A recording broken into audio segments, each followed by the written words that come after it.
hustle on a mission. Grinding for that spot, a brand new pot to piss in. Trying to school my partners home, think they pay attention. I'm sticking to my vision, on the road to the riches. Every single day, I'm a hustle on a mission. Trying to get 100 M's, nigga, I ain't kidding. I'm on a mission every day, you know that.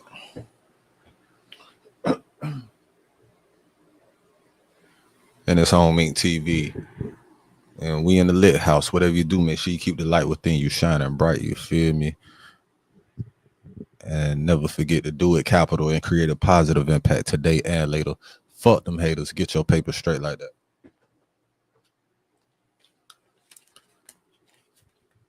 And yeah, I said, fuck it, man. I'm just finna do some R&R with some allegedly news, cause shit, ain't no other way to cover the motherfucking Diddy trial but that. You feel me? That's the only motherfucking way to cover this bitch. Is with some real nigga reactions, R&R. With allegedly news. So shit.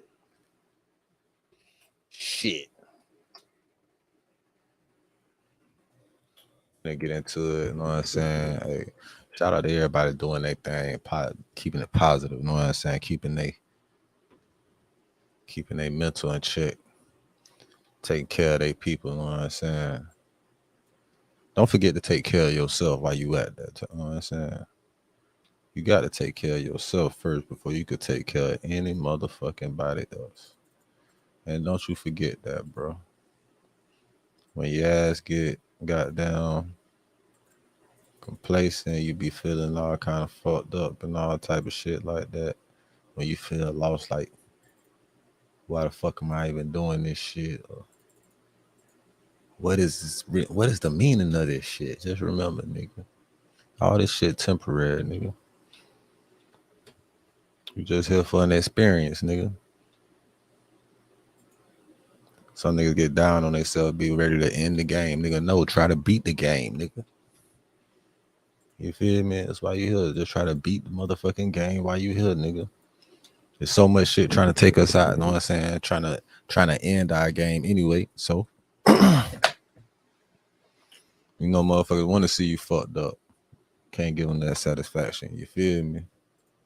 So, the least you could do, nigga, is try to beat the motherfucking game, nigga. Facts, nigga.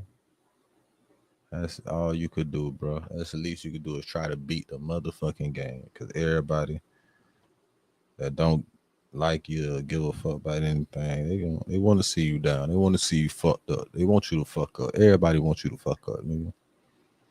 Nigga, your mama wants you to fuck up, nigga.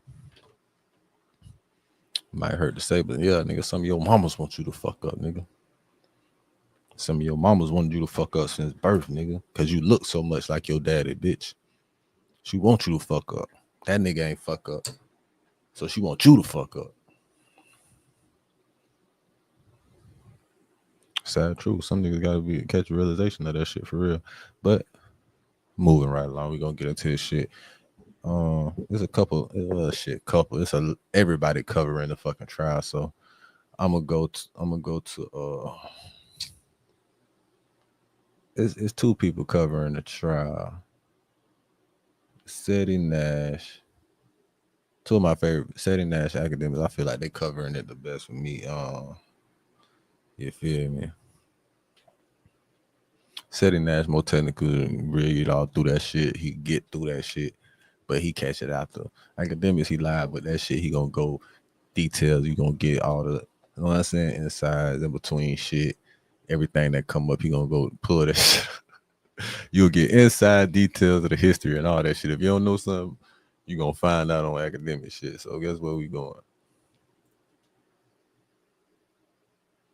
We gonna fuck with academics on the Diddy trial.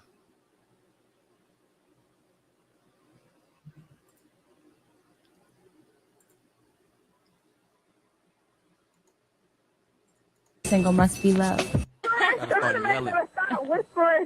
How did that make you feel when you saw your nude pictures on the internet? Oh shit! This is it. We're going to talk about that next break. It's 215. You're gonna have to explain that one to me. I am. I'm not really sure. One for Cassie. How does this does it upset you or bother you when you have a song that you think is hot, and then somebody like Diddy wants to get on there who can't rap? He's a great businessman, but his rap sucks. And for Red Cafe, my question for you is: has anybody ever told? I mean, I like your music. You sound, your music is hot. But anybody ever tell you sound like Obi Trice a little bit? That's the first time I heard that. That's not the first time you heard Diddy suck, Red Cafe. Don't you tell that. No. The question Obi for Trice, Red Cafe was that he listen. sounds like Obi Trice a little bit. Not the first time you heard Diddy suck. Maybe I'm Obi sorry. Trice sound like me though. Oh yeah, true indeed. Yeah, True you know. indeed. And I ain't mad at him. If I was him, I would want to sound like me too. Okay, I ain't mad at that answer. All right. But for Cassie, when you got a hot album, when you feel like you got a song out that's really hot, and then Diddy comes in the studio, I don't know how that process works, but he comes in the studio, I'm like, yeah, that's hot. Let me throw something more on that. Does that bother you?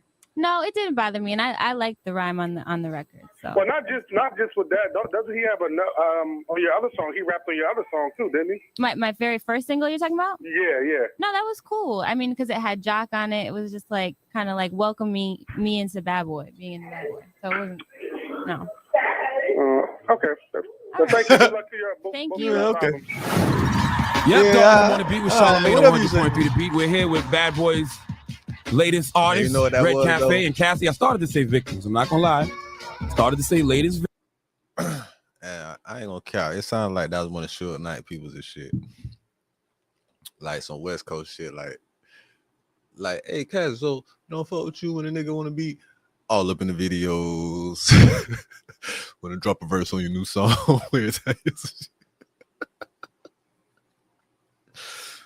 It sound like a dude gonna say, yeah, cut it death row. That's exactly what it sounded like. That nigga was going with that shit on that car. But You're funny. I'm just being honest. No, you're actually People like don't a win comedian. on Bad Boy, except unless your name is Diddy. Red, you know this. Me and Red are gonna turn it around. Yeah. I think it's a good Charlamagne look. said that shit. I think it's- I think it's a- what it Because it said. had Jock on it. It was just like kind of like welcome. Rapped on your other song. Album. Yep, dog. New Morning Beat with Charlamagne on 100.3 The Beat. We're here with Bad Boy's latest artist, Red Cafe and Cassie. I started to say victims. I'm not gonna lie. Started to say latest victims, but You're funny. Bad Boy, I'm just being honest. No, you're actually People like don't a win comedian. on Bad Boy, except unless your name is Diddy. Red, you know this. Me and Red are gonna turn it around. Yeah. I think it's a good We're gonna look. turn around with people. I think it's. What happened to Red Cafe? I don't know. It ain't happened to Red Cafe. So, who the fuck actually? Damn, that was a good question. Who the fuck actually won on Bad Boy? The only person I could see that won on Bad Boy is Mace. And that's because he fucking got the fuck away from that nigga and goddamn with the church. You got to think about this shit. Niggas ain't said this shit. I'm finna say it, bro. niggas ain't even thought about this shit. But what the fuck did Mace experience? I know it was the whole East Coast, West Coast beef, but I feel like it was something deeper than that. What made Mace go to church? Man, I'm talking about you with bad. You on top of the world. You on top of the world, man. You on top of the world, getting all the money. You got all the girls, and you stopped that to go to church. I understand niggas was dying and shit. It was only 2 niggas that died though. And them niggas was beefing and going back and forth. So yeah, I know I heard about the incident in California. You was in the hotel room and niggas, the shit got crazy. You was goddamn. You was feeling like you was getting cornered in or some shit. I feel that. But something else is telling me. It's something else. Excuse me. It's something else. Mace was dealing with Diddy and felt like he was dealing with the devil. That nigga left Bad Boy to go to church and start preaching. And then he went back. And then he left again. That nigga went back for a couple months and then said, fuck that shit again. Like, this nigga ain't changed. I thought this nigga would have grew up and said, that's what it kind of felt like. That nigga was dealing with the devil. That nigga experienced the energy so tremendous. That nigga took his ass to church and started preaching for 10 years until he got back into music. Niggas don't talk about that shit. But who the fuck actually won on Bad Boy Records? We gotta look this shit up now. Hold on. That's a great point, bro. Who the fuck, if anybody, we finna goddamn pull up a list of Bad Boy artists.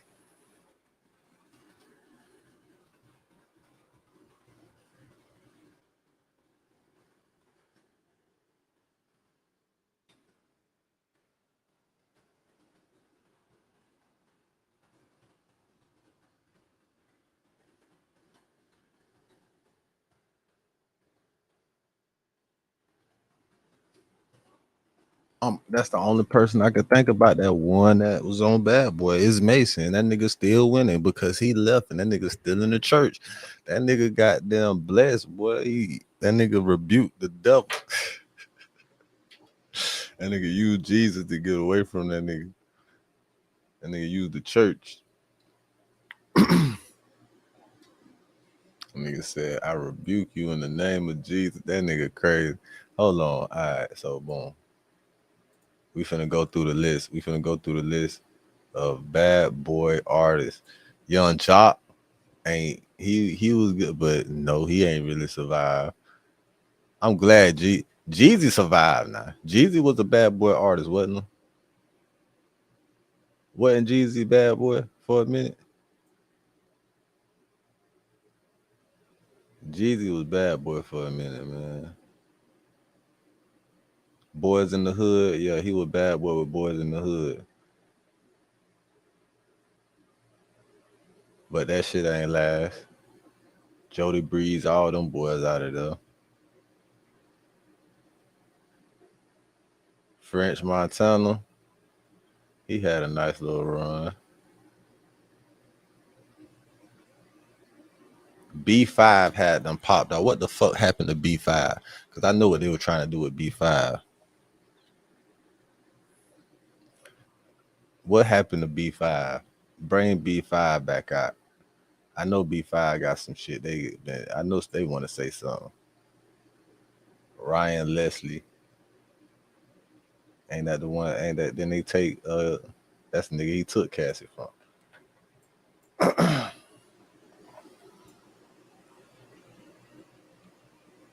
Bro, it is not one. It's not even showing Mace. Did they show? Yeah, they showed Mace first.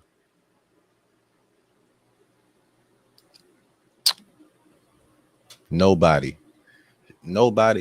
I'm not seeing not one motherfucker besides Mace, bro. Rick Ross, I don't count him as no motherfucking Bad Boy artist. He's more like a Bad Boy partner. What happened to Sherry Dennis? You got Carl Thomas. You would have thought one of them singing ass niggas would have been goddamn. You got Mario Winans. Machine Gun Kelly. Machine Gun Kelly probably decent too, but he ain't even got down. That nigga crucified the rap god. He ain't got down. I don't know. I would say Machine Gun Kelly probably the top. Lil Jon, I don't want to put Lil Jon there either. But bro, people that came up and strictly known under Bad Boy, ain't none of them won, bro. Besides Mace, and Mace is the only one to fucking win because he escaped to the church, nigga. Mace the only one won. Mace the only one that was under Bad Boy and won and still winning because he went to church, nigga. God is good. I think it's a good look. I mean, the last rapper from Brooklyn that got with Diddy, we saw what happened. Biggie, he blew up. So Biggie, yeah, Biggie did. Biggie got killed. Biggie was popping for 3 years. remarkable things. Was that something that you like really wanted to do? Like, did you say, you know what? I think doing a joint venture with Bad Boy would be a good look. How did that come about? That whole joint venture? Because he was already on. Bro, Biggie died in 3 years, bro. After he started, like, bro, that's not a fucking win, nigga. That's not a win at all, bro. The nigga died. And you know, it's speculation on why the nigga died too, right? He was trying to get his own shit going. And Diddy was like, man, I ain't finna competing with you, nigga. Convict. Yeah. So how did that come about? You know, me and Diddy was talking about we were working together, and we started talking about a few different things, and we kind of was seeing eye to eye on a lot of them, you know, a lot of different things. Making pictures. Now, Cassie, as I was talking to you earlier, yeah. Now it's no surprise in R&B, it's Beyonce, Rihanna, and everybody else. Like I think Carrie's starting to get her own space. Well, in the R&B pop lane, I'm saying R&B pop lane. Carrie Hilson's starting to get her own space. Sierra, even though her last album flopped, she's still there. And then it's really like the rest of y'all. That's why I say it's a Beyonce, Rihanna world. So how do you separate yourself from that? How do you get yourself noticed? Other than shaving your head and having naked pictures. Well, I have to say, just to clear that up, shaving my. Yo, this Charlamagne was a demon, bro. I see why Charlamagne like found God, got married, dealing with mental health. Because if they bring up these old clips, again, to me they're funny. I don't think none of it's cancelable, but shit, they would never let him live this down. Shaving your head and having naked pictures.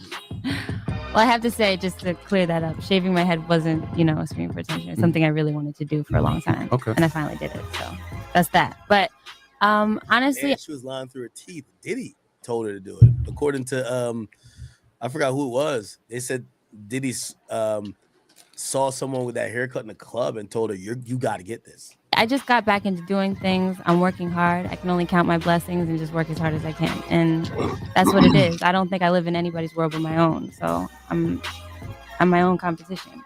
And I'm fighting to get past what I did before, obviously. So that's the biggest jump for me now. You know what I'm saying? I got you. All right, we're gonna talk to Red Cafe and Cassie one more time in one hot second. If you got questions for him. With a new album, but as much as I would like to entertain you, but nah, I actually think that record is all right. You think so? Yeah. Okay. So do you have a release date yet? Both of y'all, Red Cafe mentioned you in the articles. I was talking about guys like. All right, hold on. I think this is the first one. Here we go. Hey, the all new morning beat with Charlamagne on 100.3 The Beat. DJ Touchstone providing the soundtrack. That was Red Cafe. This is so interesting. I think this is when Charlamagne had gotten fired from Charlamagne got fired and he went to do radio, I believe in Philly or something like that. And he had gotten fired supposedly because of Jay-Z over some Beanie Siegel shit. Hottest in the hood, and my man Red Cafe is here. It's moving. Along with Cassie. If Jay-Z was really trying to move the culture forward at Summer Jam, like he said he was, instead of doing Death for Auto-Tune, he'd have brought you out to do Hottest in the Hood. He'd have introduced the new generation of Brooklyn. Absolutely. Brought you out to do Hottest in the Hood, brought Mano out to do all the above. But instead, he did Death for Auto-Tune. What's your thoughts on that, being a Brooklyn boy, Red Cafe? Don't do the politically correct thing now that you signed the Bad Boy. Oh, Young Jock said it. I'm sure he got a method to his madness. Grand Heights, thank you for that. Young Jock said it. This man, he trying to figure it out. But being that you're on Convict, I'm sure you got at least 1 or 2 records with Auto-Tune. 103.5 is the beat of Miami? No, I think it was Charlamagne, the beats. Yeah, he had gotten fired. We got some very shocking news. You actually yourself broke.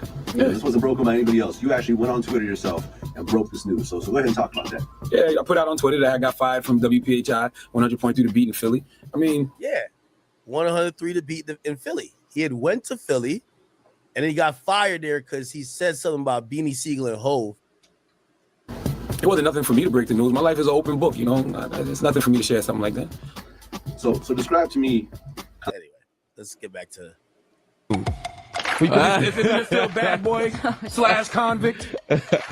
Yeah, absolutely. It's Okay. Bad Boy / Drama. And I'm hearing And T-Pain getting his auto-tune on my album for sure. Okay. I personally, I like auto-tune, man. You know, I ain't mad at auto-tune. I mean, auto-tune ain't do nothing to me. Exactly. It works sometimes and it doesn't work other times. Exactly. I mean, there's a lot of things Jay-Z could have called death to. He could have called death to gang banging. He could have called death to pedophiles. the drug culture and rap. He could have called death to old pedophiles. rappers who don't know when to sit down, but then he would have eat for himself.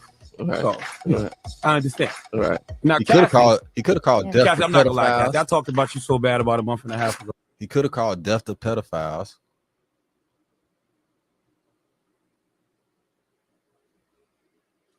I want to hear what you said. When you first shaved your head off, and then the pictures of you came out naked the next week, I said, this chick is screaming for attention in a Beyonce, Rihanna world.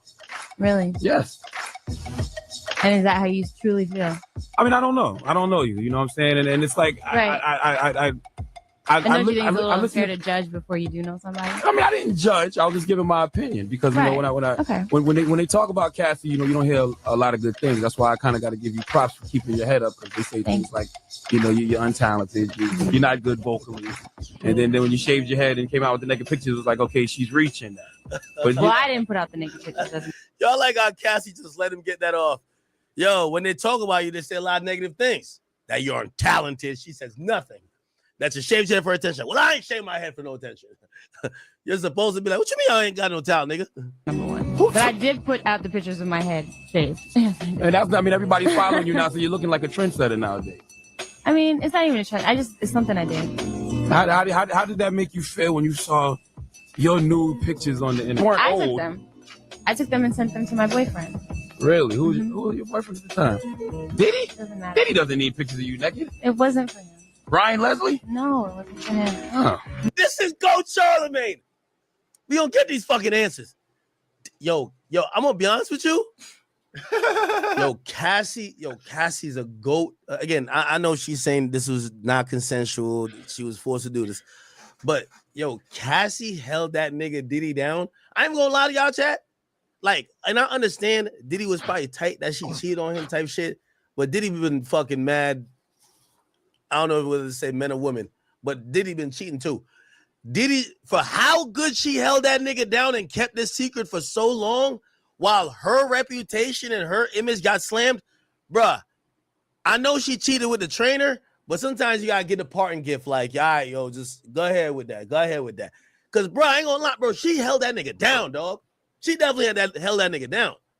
Like, she took all the weird, whatever, like, criticisms, and she never ever said, bro, you know what she could have said? Bro, I only took them because Diddy told me to take him. I did it for him. She took the pain and the embarrassment. I get it a little bit. Like, she really took the blame. Them and sent them to my boyfriend. Really? Who was your boyfriend at the time? Diddy? Doesn't matter. Diddy doesn't need pictures of you naked. It wasn't for him. Brian Leslie? No, it wasn't for him. Huh. No. We're gonna come back to you, young lady. We're here. Okay. We got Cassie and we got Red Cafe in the building. You want to introduce your new single? We gotta come back to you, young lady. My new single, Must Be Love. You have to speak up. It's a Beyonce, Rihanna world. You have to be heard, Cassie. Speak up. This is my new single, Must Be Love. Featuring. By the way, I'll say this. There's one thing in chat. I know y'all could say yapidemics. Y'all either say yapidemics, I'm just chatting. And obviously I'm trying to connect dots here. Or y'all could say faxidemics. I've noticed one thing about the women that Diddy has really dated or kind of locked in, with the exception of Young Miami. Like, Young Miami just didn't fit the mold. Definitely. Remember Gina Hood, the little Asian chick, when she's on Tasha K and Tasha K says, take a drink. And she hurries up and drinks. Like, Diddy dates people pleasers. Diddy dates people pleasers that probably have a hard time standing up for themselves. Now, some might call that submission, but I think it's more than submission. It's women who aim to please, and not only sexually. Yeah, hold on, but Young Miami fits way. that mode, though. They want you to be happy with them. Maybe you could call that low self-esteem. I don't know. But also, if we go by the story, look like Diddy part of his game. Shut the fuck up, bitch. Young Miami fits that mode. Young Miami fits that mode of a people pleaser, especially when you got money, nigga. You got money, you take care of. She definitely is a people pleaser, nigga. She already told you. She cook, she clean, she fuck, and she shut the fuck up. I don't know if she said it in that order, but shit, nigga, if she ain't pleasing, what the fuck that is? Game was telling her she Yeah, ain't so pretty on point. enough. Yo, you look too Mexican, man. Fuck out of here. Yo, that performance was bad. It was less about reassuring her and more about putting her mindset down. But with Young Miami, Diddy was using Young Miami too, though, at the same time to get the younger audience back. Basically talking about him, get him basically, you know what I'm saying? That's what that shit be for real. It's that Soulja Boy shit. Try to get in the headline, you gonna do some shit, you feel me? I'm gonna fuck the little young bitch.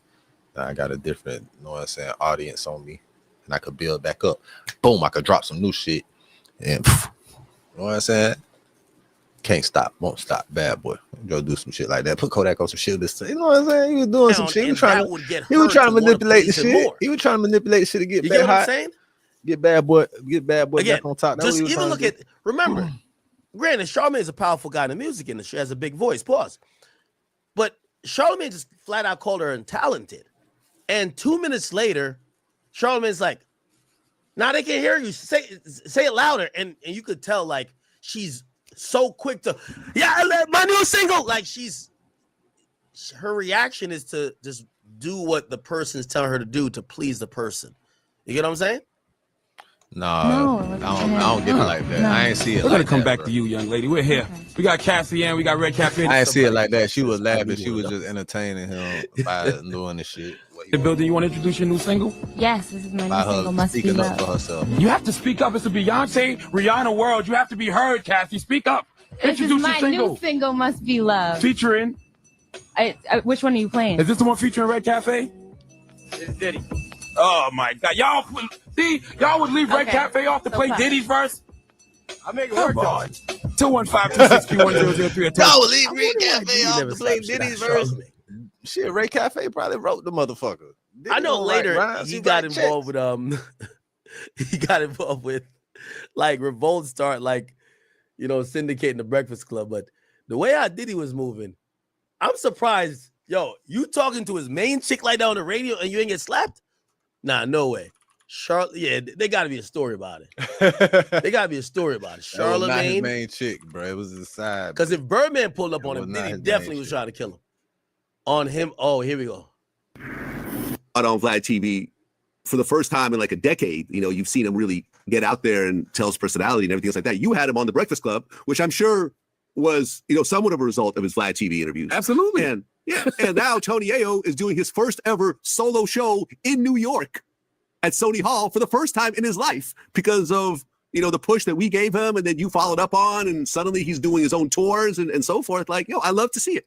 I love to see it. Absolutely. I mean, think about, that's like even something like Versus, even though it's not considered hip hop media, that's powerful because these platforms end up showing folk, but there's a difference between noise and having actual influence and power. There's people that'll, they'll bring people on Breakfast Club because Breakfast Club helps to sell books. Breakfast Club can help your podcast numbers jump. Breakfast Club can, have people tune into your TV show. Breakfast Club can have people go out and vote for you. Breakfast Club can have people pull up to your, movie, that first weekend when those box office numbers really count. I'll never forget, Diddy yelling and screaming at me. This is before I even recognized truly, the power, that the platform was commanding. This is when he dropped the Last Train to Paris album. And I gave him Donkey of the Day for that album, right? I'm like, yo, this shit is shake weight music. You know what I mean? Once again, being an asshole because people love that album. Weight music, right? But I'm just hold up, niggas don't remember this shake weight, man. You don't think you understand what Charlamagne just said right there. This nigga just called Diddy track or whatever he had dropped back then shake weight music. This had to be when shake weights had came out. Do you know what the fuck the shake weight is, nigga? Do they even still sell that shit? The shake weight you just shake like this.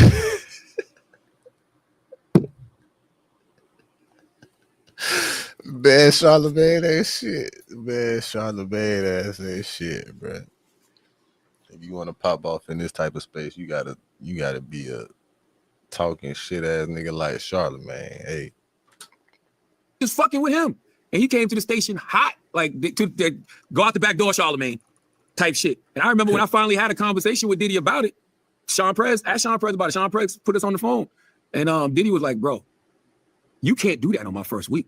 Because I'm a big boy. You know, I can take criticism with the music, but not on my first week when I'm trying to get these. Damn. I want to see that original. Not on the first. I feel it now as a businessman. Since we got company in the room. My disclaimer? Yeah. Okay, the views that Charlemagne expresses do not reflect the views of everybody else in the room, including myself. You know what's so crazy? Yo, Chad, two things. First of all, I think one of the best hidden secrets is that clearly Diddy was the most freaky nigga and he was doing these freak offs. But also what's hidden is that, you know, the perception of Diddy's that was not a hidden secret. It was not hidden. It was not a hidden secret. It's just out in front of the world for the public to know now. That's it. It was never a secret, nigga. These niggas, it had been so much hints and information before this happened, nigga. So nah. Diddy's like some punk. That Suge bullied and he was running away from Suge. Now, granted, over like all them niggas died or went to jail. So Diddy was his mogul, and later he got that respect of, oh, Diddy could do a lot of shit, or like, yeah, he's not a punk no more type of shit. But look like Diddy was always on that tough guy shit, right? Diddy looked like he was always on that bullshit. It's just that his way of being on it wasn't the way of like. Nigga said he'll put $1 million on your head. They got glamorized while we thought Diddy was just a stone cold bitch, but clearly it don't look like he was. And Diddy, who's our co-host this morning. Yes. Yeah. That's our disclaimer. Okay, so donkey today for Monday, March 8th goes to a man that Diddy knows very well. Shine Pope. Shine, you gotta chill all the way out, B. You've been home for 6 months and you haven't. Yo, look at Diddy's face, man. Diddy always, now when I look at Diddy, I could tell Diddy always want to slap a nigga, bro. Dropped one hot record yet.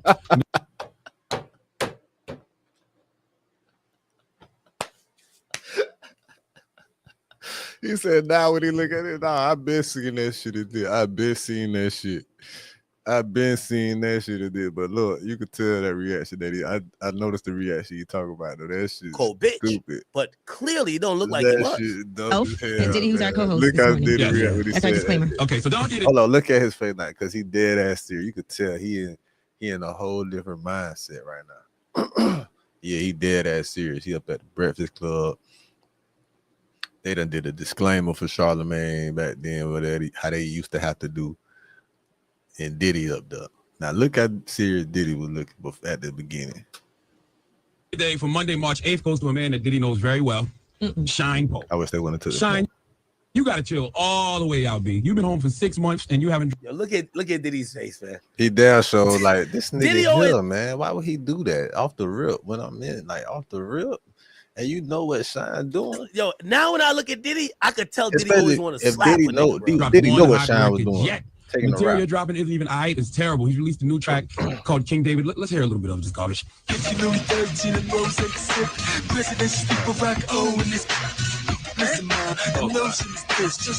can tell he not all the way down with Charlemagne doing this. Do you hear yourself? Even though that's his artist. But listen, Shine does have an album coming out. He has Gangland. That's a radio move. Just be. They won't do it while you're there. Huh. This is 14 years ago. Here we go. God, this is the Breakfast Club. Let me put in my last train. What did you say about Cassie? Do we have to get into that? Can I finish? So Diddy pulled up on Charlemagne. It was when he interviewed Cassie. Brush off my Sean John jeans, yeah? Now, yesterday during Donkey of the Day, you put Bad Boy record label. Yes. Puffy. Yes. Diddy. Sean John. Yes. He was the Donkey of the Day. Yes. And you said the reason why was because I wasn't feeling Last Train to Paris album. Right. And you slandered Diddy. Slandered Dirty Money. Yes. And one time before in your life, you slandered Cassie. Yes. Diddy refused to come up here and talk to you. Yes.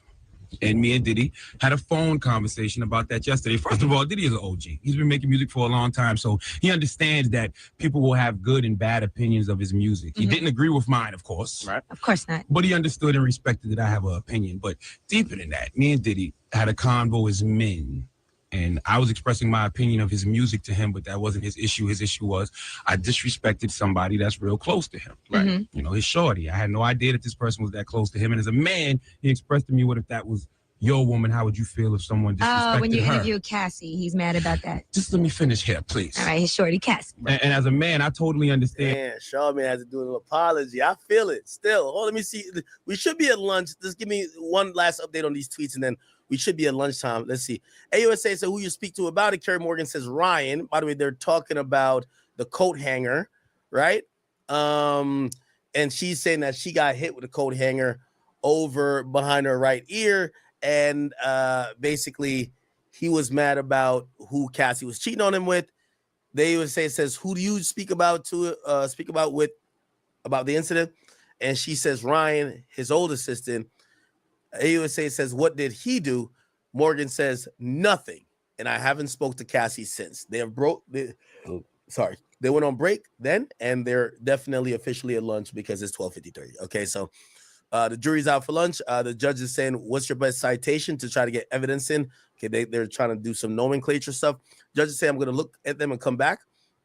Combs says, we haven't seen this one before. And it says, y'all all need to go eat, go get a break. Okay, so all this happened 4 or 5 minutes ago. So I would imagine that we're going to be out until 2. So chat, we're not getting off clearly. So we're just chilling. We're going to see who comes out of the courtroom. We're going to be doing all that shit. So you guys order your lunch, and I'll be here just kind of just vibing with y'all. All right. Y'all having a good time? Or not good time, because this is no having a good time watching this. But as long as y'all are good, whether you're doing delivery, Uber Eats, Lyft, if you're driving a truck, if you're working in a corporate office, if you're in school, just thank y'all for tuning in and rocking out. And that, so I apologize to him for that over the phone, because I totally understood where he was coming from, because I got a woman that's close. Go to the Drink Champs interview. What's on a Drink Champs interview? Did he Drink Champs interview?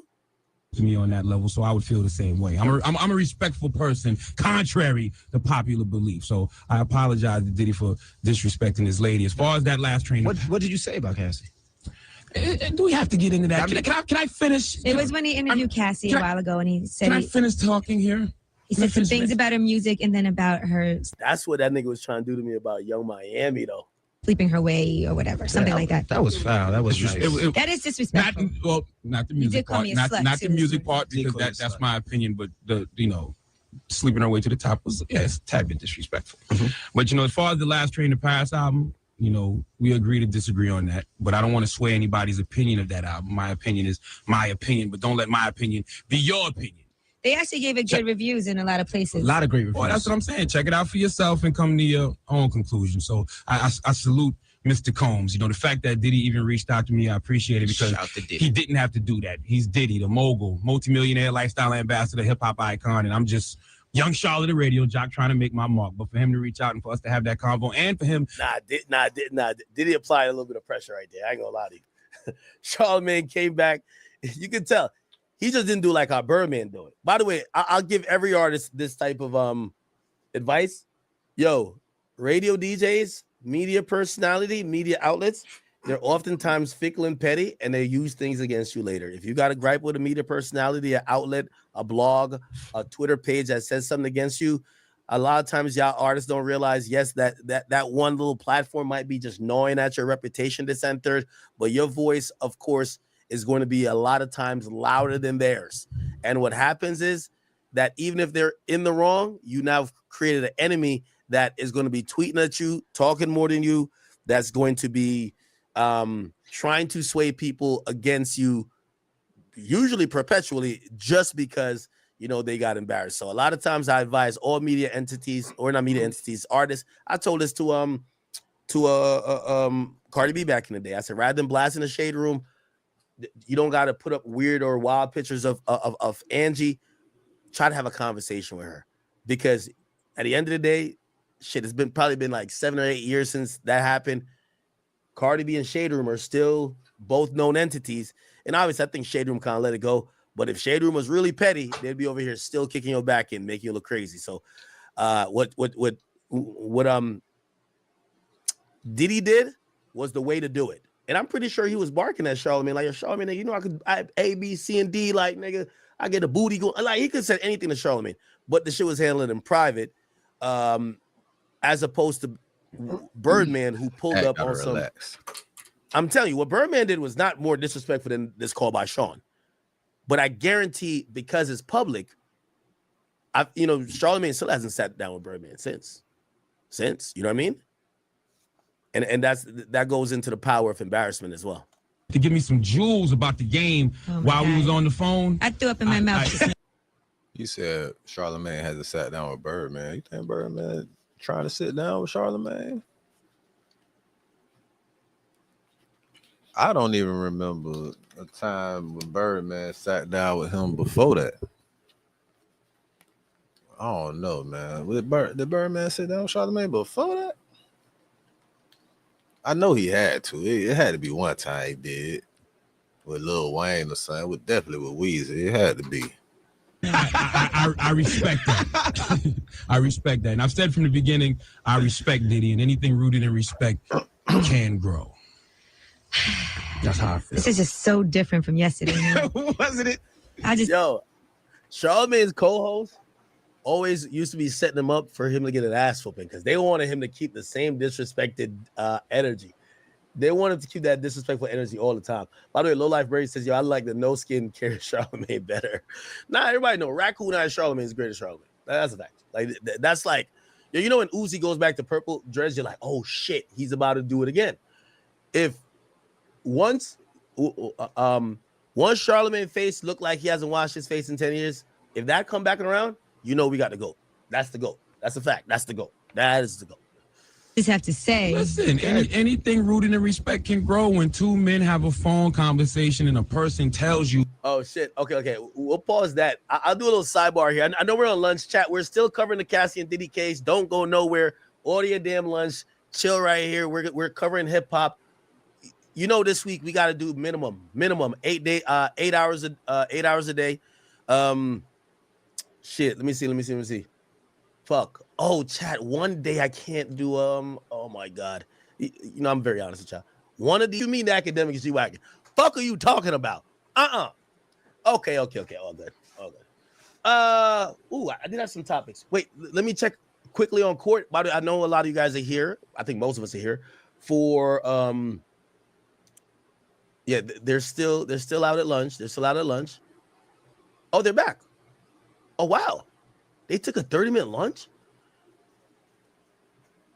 If I let this in, Okay. So the judge is now dealing with another issue. The judge says if I let this in, Cassie could be recalled as a witness. AUSA says, I doubt we would call her. The judge says the defense could call her. AUSA says, I doubt she would be available. They're basically hinting that Cassie will be pregnant. Now, we don't know what issue this is, but it clearly is an evidence that is going to involve Cassie that the defense could say, we have had the witness testify either we didn't have the witness, this evidence wasn't in at that point, so we couldn't ask that witness who's material to that evidence. We couldn't ask that witness that question. So if y'all admit the evidence, we got to be able to bring her back in. Now, the judge says the evidence is out, so it's a non-issue. Look like Cassie will not be called back. But here's the thing. I'm wondering if they're saying it based on the evidence being maybe irrelevant or redundant or maybe just didn't whatever. Or maybe the judges, apparently there's a conversation that was had between Cassie's lawyer and the court about Cassie's availability and the fact that she would be given birth expectedly in the next few weeks. So I'm wondering if the judge just made the decision because she's going to be unavailable due to childbirth, or the judge is saying this is a waste of time. Okay. The judge also said, I anticipate Mr. David will be the next witness. How is he relevant? Okay, so that's the judge asking. AUSA says he's relevant to the means and methods of the enterprise. By the way, this is the first supposed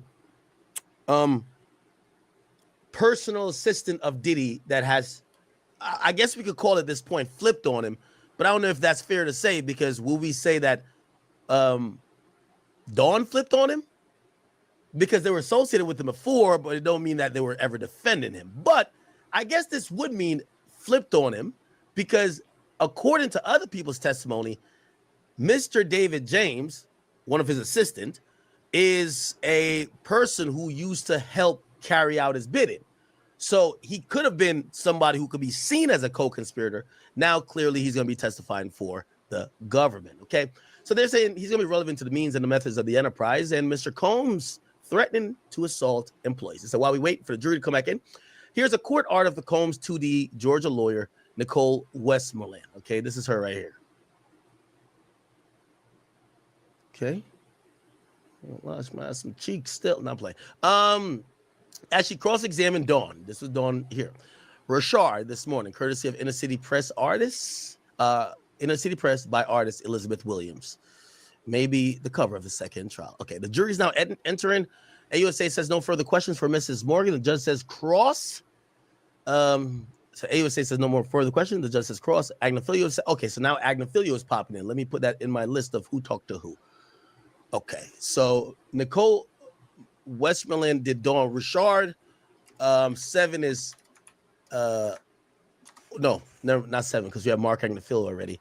He does administrative pre-day motions and cross on Carrie Morgan. Okay, bet. Okay. I got a little spreadsheet that we're gonna use later to kind of help figure this out and remember stuff. Okay. So Agnifilio says you were Miss Ventura's best friend since 2004, right? Carrie Morgan says actually 2001. We met while waiting for Polaroids. Damn. I don't know why songs pop in my head when I hear words I haven't heard before. Shake it like a Polaroid picture, right? Ain't that oh my God, I'm blanking on the group. Andre 3000 and Big Boy Outkast. Yes.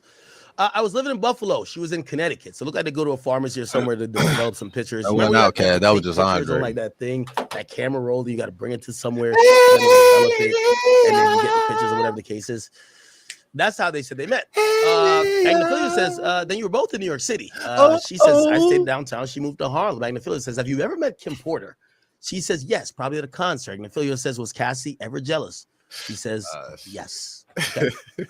All right. By the way, while we are doing that, give me a second. I'm going to look at long crimes. We spent most of the break kind of, we spent most of the break not really paying attention to what was happening. Okay, so we didn't see this. So while we're getting the tweet, let's listen to Shorty right here. She's done a good job of exiting court and letting us know the real feel of what's going on and maybe important moments that we missed. So let's play this real quick, chat. There are no audio recordings allowed in that courtroom. What did you see and what did you hear? This from the first the tone as far as this morning goes, a lot of people are kind of anticipating what would the rest of Dawn Richard's testimony look like, and especially more so, how would the cross-examination and how would Diddy's defense attorneys kind of be able to pull apart essentially her credibility. As far as just everyone inside the courtroom today, it doesn't look like there was that big kind of present for the defendant side that we've seen last week, especially when we came to day 1 and even day 2 of testimony, and that we didn't see any of Diddy's children inside that courtroom, which I think is a little big and a little not big at the same time. We saw images over this weekend that the twins were in during prom season. They were in their prom dresses and that sort. Not 100% sure where the sons are in this kind of picture, as far as are they on the West Coast again, because the twins are about to graduate. So it's unclear why the family presence wasn't so big as it has been for day 1 and day 2. As far as Diddy himself, though, it seems like that didn't necessarily faze him that much. I assume that he, looks forward to seeing his family inside that courtroom, but maybe understanding that they had other obligations. He didn't seem too bothered by that or anything like that. So as far as him, I would actually say I think the family didn't show up today, or maybe his kids or whatever, because they know the main part was Cassie. Nobody give a fuck about what Dawn Richard got to say. The fuck? Shorty's mad because she ain't got no goddamn career. And Carrie Morgan hasn't been friends with Cassie for dumb long. Like the main witness already went, y'all could chill for a little bit. Being inside that courtroom, it was still the same old Diddy that we've seen, kind of in the same old outfit that we've seen him in as well, too. He was wearing a tan sweater. He had a white undershirt. He had khakis on. When he comes into the courtroom, he hugs his attorneys. He chats with them. all those types of things. And so a lot of people were just anticipating what would it look like once Dawn Richard got back on the stand. And let me tell you something, Jesse, when I saw her on the stand today, and even on Friday as well too, she appeared like she just didn't want to be there. You could tell that she was very uncomfortable, especially talking about her recollection of her time that she had worked with Diddy, her time after working with Diddy, especially during the cross-examination part. I thought that interesting. I wonder if the government compelled these people to testify by kind of like even using the angle of, hey, you have a civil case against this guy, you want to get paid, you are probably on the path of winning that civil case if you testify in a criminal trial, because if we're successful, your case is almost a slam dunk at that point. So she might not want to be there because this is wild fanfare and we're not going to see this fanfare for her civil case, but she's trying to get that bread out of Diddy too. So if you're trying to get that bread, it's in your benefit to testify in the criminal case, you know?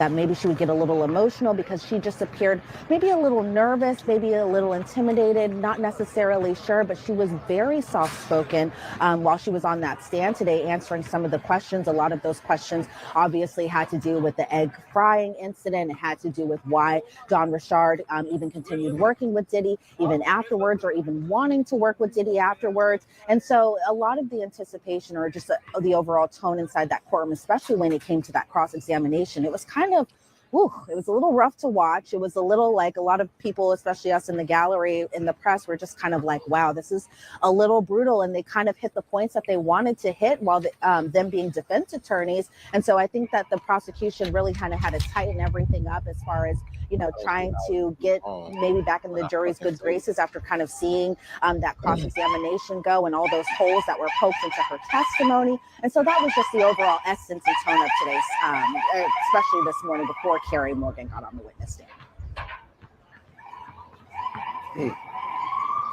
To go by, because I know it's so loud. So this, Elizabeth, how is the jury responding to Dawn Richard's testimony, and what were some of the highlights? I mentioned it briefly before you came on air, kind of summarized some of the points, but what were some of the points that came out today from her testimony, both on direct and cross-examination, and how was the jury responding to her testimony? Because let's not forget, she is a corroborating witness for Cassandra Ventura Fine. She helped to articulate some of the finer elements of racketeering. What were some of the highlights from her testimony, both on direct and cross, and how is the jury responding?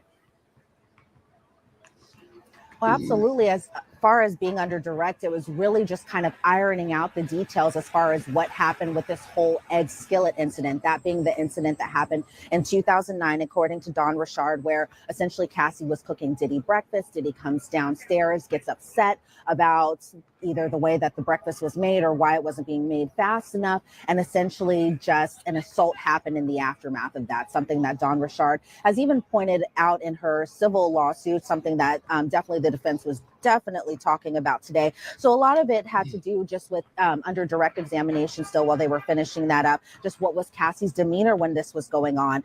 They were also asked, or they being Dawn Richard was also asked, you know, Cassie had a pretty quiet demeanor and that Diddy wasn't necessarily having that when it comes to what kind of promoted this type of violence or what prompted this type of violence, as far as why Diddy would essentially physically assault her. And Dawn would say Cassie would just be speaking up for herself, or it would be something random that happened. Then there were moments where they had talked about who witnessed these physical assaults, and Dawn Richard pointed out names such as Harve Pierre, who used to be the president of Bad Boy, Mia, who we expect to be testifying as well too. She had worked for Diddy. Capricorn Clark had worked for Diddy as well too, and then she named other names like D-Rock and Bonds, who both worked security for Diddy. So I can kind of see where the prosecution was kind of painting that or amping that up as far as how the staff is involved in all of that sort. As far as 2010, just the following year, she says she witnessed another incident where they were all at a festival together up in Central Park. They were about to bring out Diddy's Dirty Money group,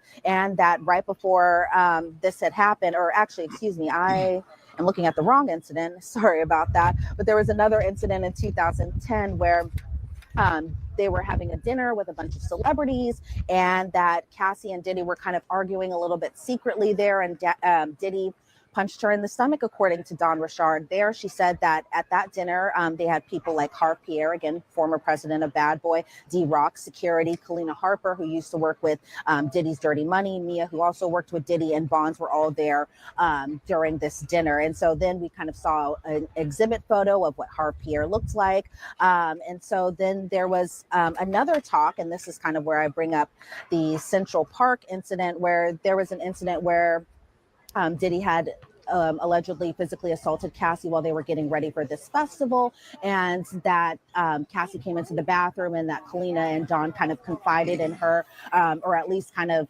helped her during this moment. They all kind of put on sunglasses and then just kind of carried on like usual. Meanwhile, Cassie's kind of nursing some injuries just behind the scenes. Now, when it came to the cross-examination, and there was just a lot of testimony going on today, so I'm trying to get you guys all my notes going on and everything like that. But once it came to the cross-examination, that was done by Nicole Westmoreland, and this was the first time we've kind of really seen her in action when it comes to this specific trial. And so first thing that Nicole Westmoreland's going to be asking her is just about her lawsuit, the lawsuit that she had filed just a few months ago against Diddy. And so she was asked about the demand letter that was I guess, set up by her attorneys. She was asked about how many times she spoke with federal prosecutors, and she said she couldn't necessarily recall the amount of times that she had done it, but the defense kind of summed it up that she at least spoke with federal prosecutors 8 different times. They brought back the egg skillet incident where on Friday, the defense was pointing out, you said that Cassie was cooling the eggs, and then Diddy comes downstairs and then he hits Cassie, or did he hit her, or did you see him hit her? Did you see that he had threw something at her? Was he like, it was really just kind of that quick and that much questioning kind of being thrown at her essentially.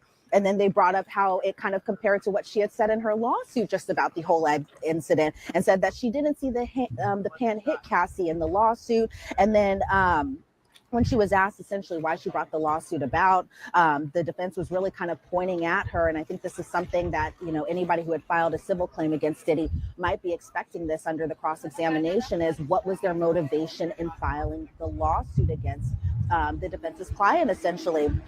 And so while Dawn at times was trying to say that she wanted justice and that she wanted to do the right thing, essentially, that the defense also pointed out, well, you did want compensation as well, too. And Dawn had to kind of own up and admit that she did want compensation for the time that she had worked on as an employee. Then the defense was asking her about her most recent communications with Diddy, as going back as early or as soon as like 2020, 2021, where essentially Dawn was reaching out to Diddy himself, was trying to get in touch with people about this kind of whole making the band. I believe it's a reboot that they were trying to do where Diddy wasn't necessarily going to be a judge, but instead Dawn wanted to use that opportunity to work with somebody else named Lori Ann Gibson. And so the defense was really kind of hammering her just about the facts that she had talked about with federal prosecutors as far as the different meetings that she had had in 2024, on March 18th of this year, on April 17th of this year,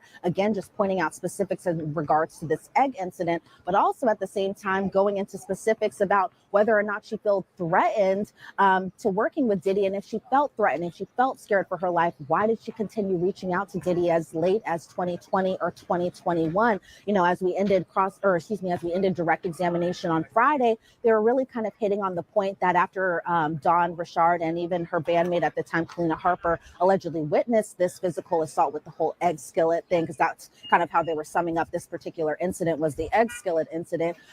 She was asked on Friday, what did Diddy tell you the next day? And essentially Dawn had said that Diddy essentially said that people wind up missing when they question him and that type of thing. And that was perceived as a death threat. So then when the defense had their chance to kind of cross-examine her, they were like, well, why did you feel threatened? And yet you continue to want to work with him. And so the defense moments, Nicole Westmoreland really kind of hit it on the head. I think a lot of people were possibly wondering, did Dawn come off like a liar? Did she kind of over embellish some of these incidents? But to Dawn's accord and to Dawn on the witness stand, she was just saying, you know, she was trying to remember to the best of her ability. So it was kind of tough to watch. But at the same time, I think Dawn Richard held her own. She didn't, kind of get. Nah, they exposed her ass too.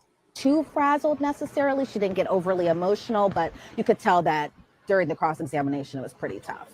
And we actually have a poll up right now on YouTube. Do you think the jury views Dawn Richard as a credible witness? We'll see what the results of those are. I wish I had a little bit more time. Okay. No.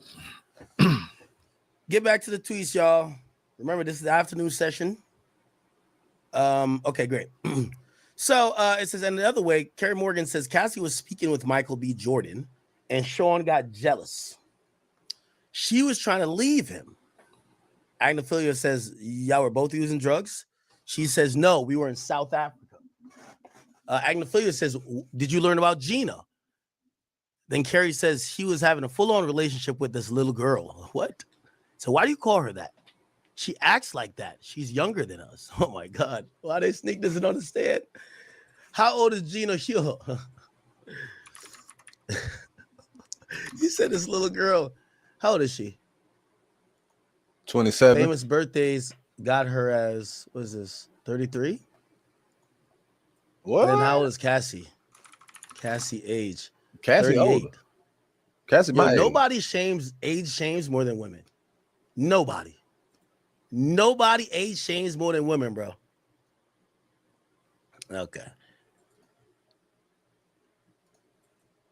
Has Kerry Morgan ever done And they an the interview? same ones I say guess age not, ain't nothing right? but a motherfucking ain't the same one. Kerry Morgan Same one. interview. Has she ever done an They interview? the same ones. They the same ones be singing Aaliyah. No, we never seen an interview. Has Gina ever done it? Well, we know Gina. No need to pull up that interview yet.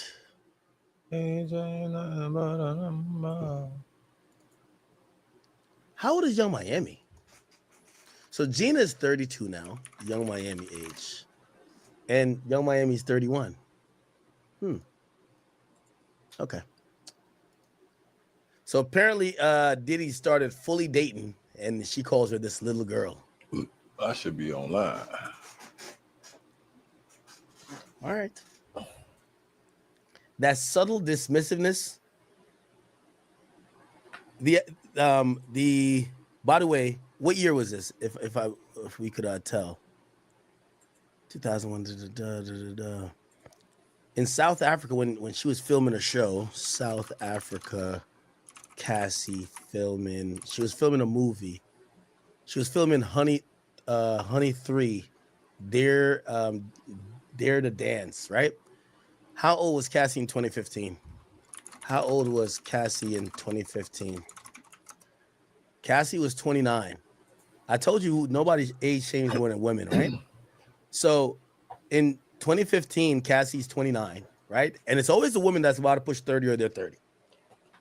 When women hit 30, everybody else is a little girl.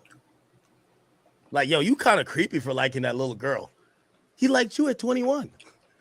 He liked you at 21. It was completely fair, right? But now Diddy like, you're pushing 30, right? She about to turn 20. She turned 30 that year. Diddy want the new young thing, right? If the Gina girl was born in she was born in, let me see, how old? I'll tell you right now.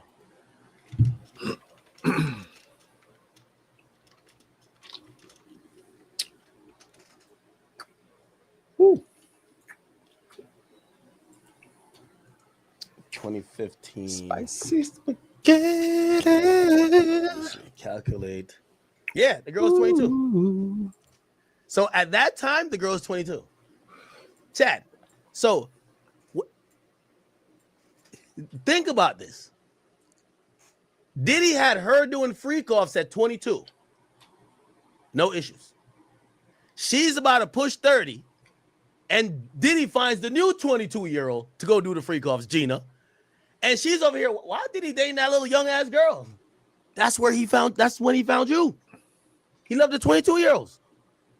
Once y'all get to about 30, y'all start talking about marriage, kids, and not freak-offs. Y'all want to grow out of the freak-offs now. All right, Sean, we've done 10 years of freak-offs. Could we now get married? Huh? The fuck? No, I'm just gonna let you go and go get the new girls to do the freak-offs. Diddy don't want to have the kids with none of y'all. He just want to have freak-offs.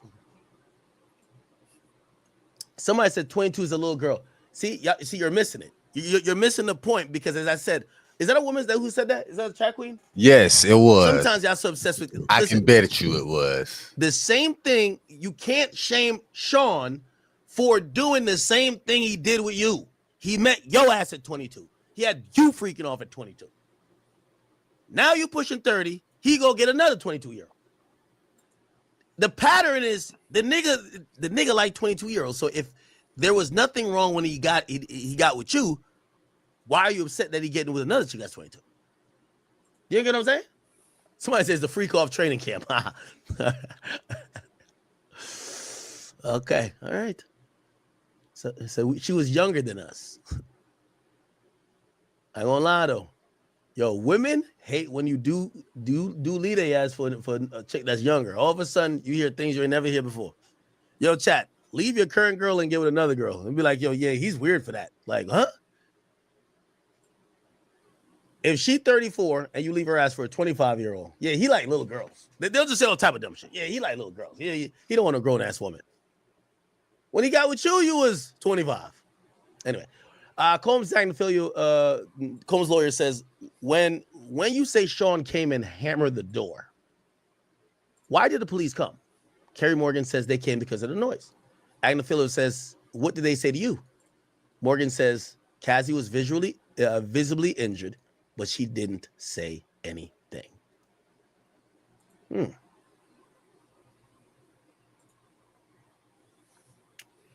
Okay.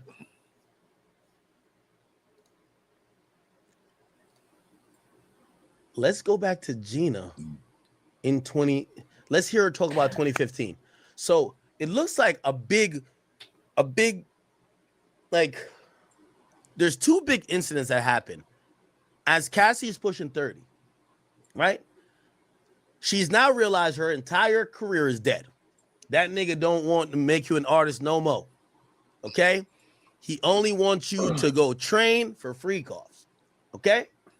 Now, what happens next is that in 2015, the only thing she still got going on in, like, you know, entertainment is that she would get these little roles or these little movies because she already had a name. She'd be like a love interest, right? So when they were like, oh, let's turn Terrence J from BT into a star, like he's an actor, they go get a hot chick who's a singer or a former singer. And that's where Cassie would fall in. Cassie, she's kind of getting upset. All they're doing is freaking off. They're not having kids. Ain't no wedding band coming. She's upset. Okay? Diddy, who I guess she had caught him fucking this girl before, the one up here. Diddy basically says, or no, Diddy gets caught again. And this time when he gets caught, it looks like she thinks, oh, it's more than you just fucking her. You're kind of trying to be with her. She blocks Diddy. She's in South Africa. Okay? She comes back. Diddy finds a way to get her back. And then 2018 is when this is when Cassie completely kills the idea of ever her being with Diddy, when Kim Porter dies and Diddy says, that was my soulmate. It just crushes her completely. So let me hear about Gina in 2018. If I can find you think prompted him to call you? He took one of my pregnant with. This was at the Palms. As motherfucker should be shutting the hell. 2013, because I was at a fight in Vegas and I went. Okay, so that's when they first met. Looked like Cassie finds out about it, but Diddy's like, nah, I stopped fucking with her. Cool. 2015 come around. Diddy probably already got a train for the freak off. So, like, with all due respect, and we're gonna say allegedly just to be safe, but he would imagine if Diddy was so obsessed with freak offs past 2015 going on to the point he was having one or two a week, if he got this new girl and he met her in 2013, now Cassie thinks he's almost in a full-blown relationship with her in 2015, we could probably safely assume that she was getting freaked off or she was down with the program at that point. And I was visiting her, and that initial encounter at his house, or did it take some time? No, not really. We were there probably for like. I'm trying to find 2015. And he's always kept you.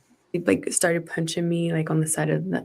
Took a bottle of De Leon, and then I like smashed it on the ground, and he was like, "You bitch, you did that at my house with my kids here, bitch, my kids is here." And then I ran out the meditation room, or meditation room. Meditation room. I was like, no, you don't. Because I thought that I would, if anything, I thought I would. Oh, also Lori Harvey's in the mix. Oh my God. Nah, Diddy had a lineup. We just don't know who's consensual. Diddy had a fucking lineup, huh? I don't believe him because I always catch him like texting other girls and stuff like that.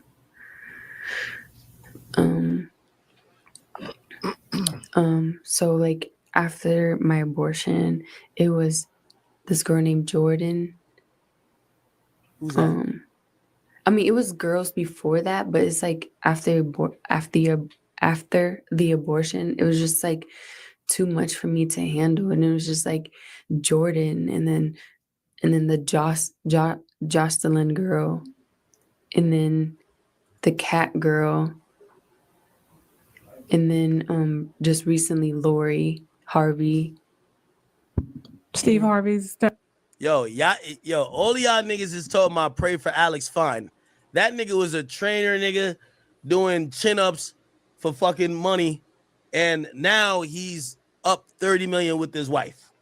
He married into richness, or he took Diddy's girl, and now they both got a bag. Lori Harvey. Ain't Lori Harvey with that nigga from Snowfall or whatever the fuck? Or is she still with Michael B. Jordan? Yeah, she with the nigga. Why y'all don't look at Michael B. Jordan or the other nigga like how y'all look at Alex Fine? They're getting a former freak off a tender.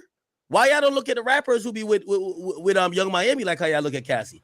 You think that, let me tell you this, a nigga like Diddy, he never got less freakier. He only got more.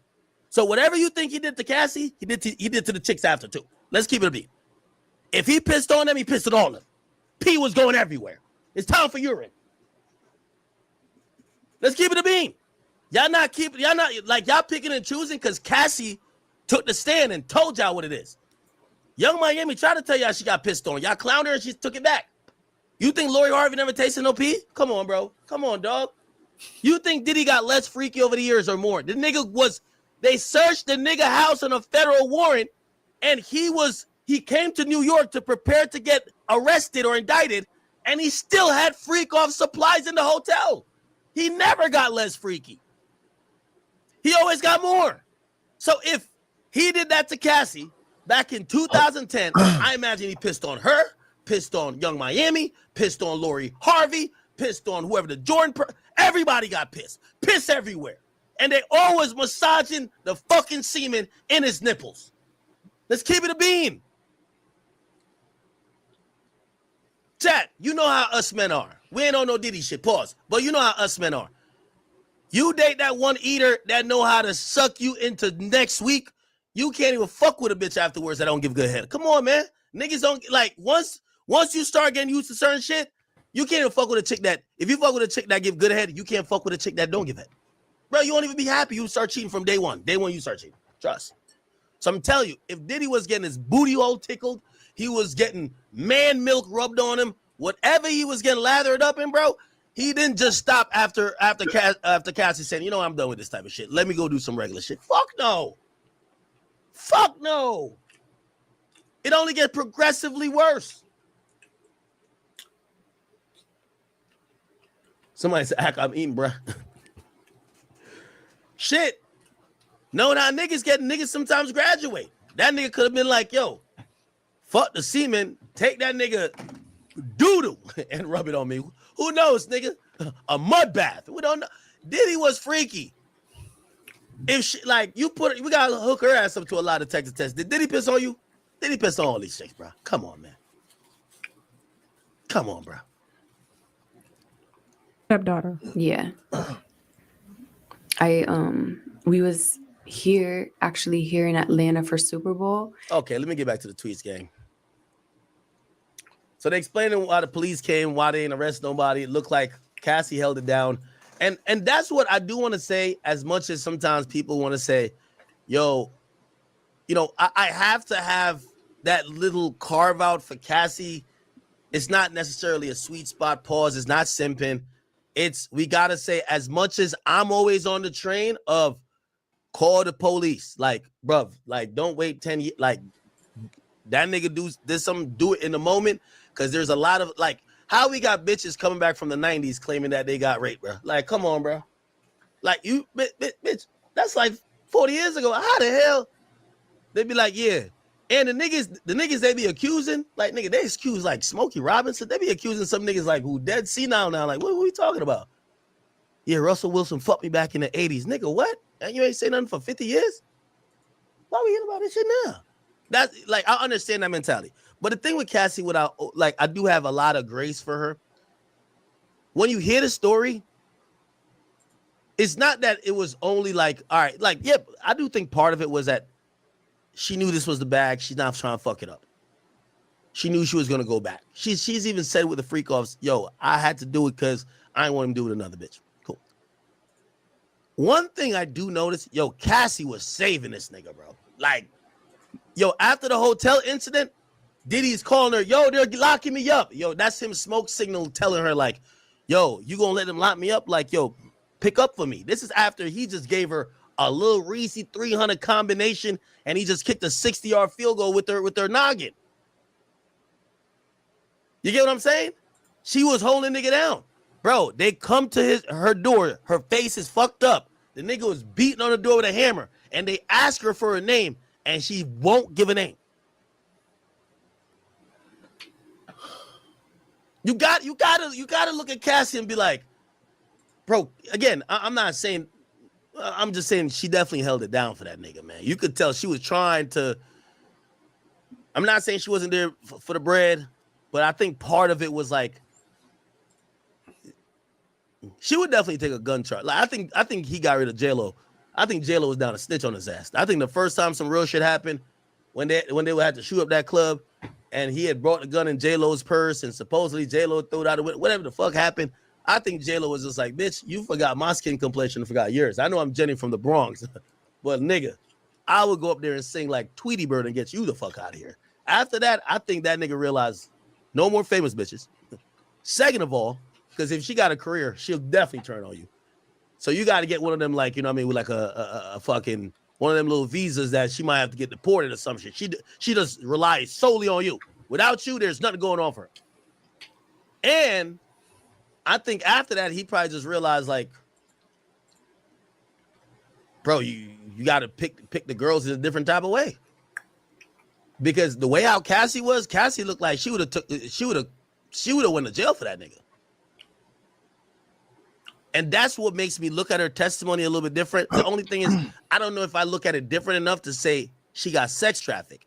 I do think she dealt with abuse, 100%. I ain't gonna sit here and say, oh, no, she ain't deal with abuse. She definitely dealt with abuse.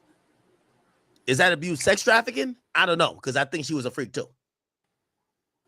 I think she was a full-on fucking freak. Anyway, Agnophilia says, you two were best friends for 18 years, but now you haven't spoke to her since 2018? What's going on? Carrie says, true. Agnophilia says, that the danger of being Captain Obvious, that's a long time. She's moved on. And AUSA says, objection. Agnophilia says, why haven't you spoken with her? Carrie says, she did not support me after Sean assaulted me. I tried that line at assault. Or I drew that line at assault. Agnophilia says, did you reach a settlement with Mrs. Ventura? Carrie says, Diddy paid it, basically through Cassie. Right? Remember, she was about to sue them after Diddy throws a hanger, hits her behind the ear. I don't know, maybe there's a gash, bleeding, scar. Cassie don't say nothing because Cassie ain't about to go against her daddy. You know what I mean? At the end of the day, everybody know that one homegirl. Like, she gonna defend her man right or wrong, and she'll go against her friends. You get what I'm saying? And that was Cassie. So Cassie just didn't speak up for her. She said she can't be cool with Cassie no more. And you know why she probably couldn't be cool with Cassie no more too? There probably was mad times Cassie came to her crying about Diddy, and she was standing up for Cassie. Like, maybe even if they were all around, she would say something like, yo, why are you doing that? Like, so she felt she was standing up for Cassie, giving Cassie good advice. Also, here's the thing too. The girlfriend of your girl, all she hears is your girl talking shit about you. Trust.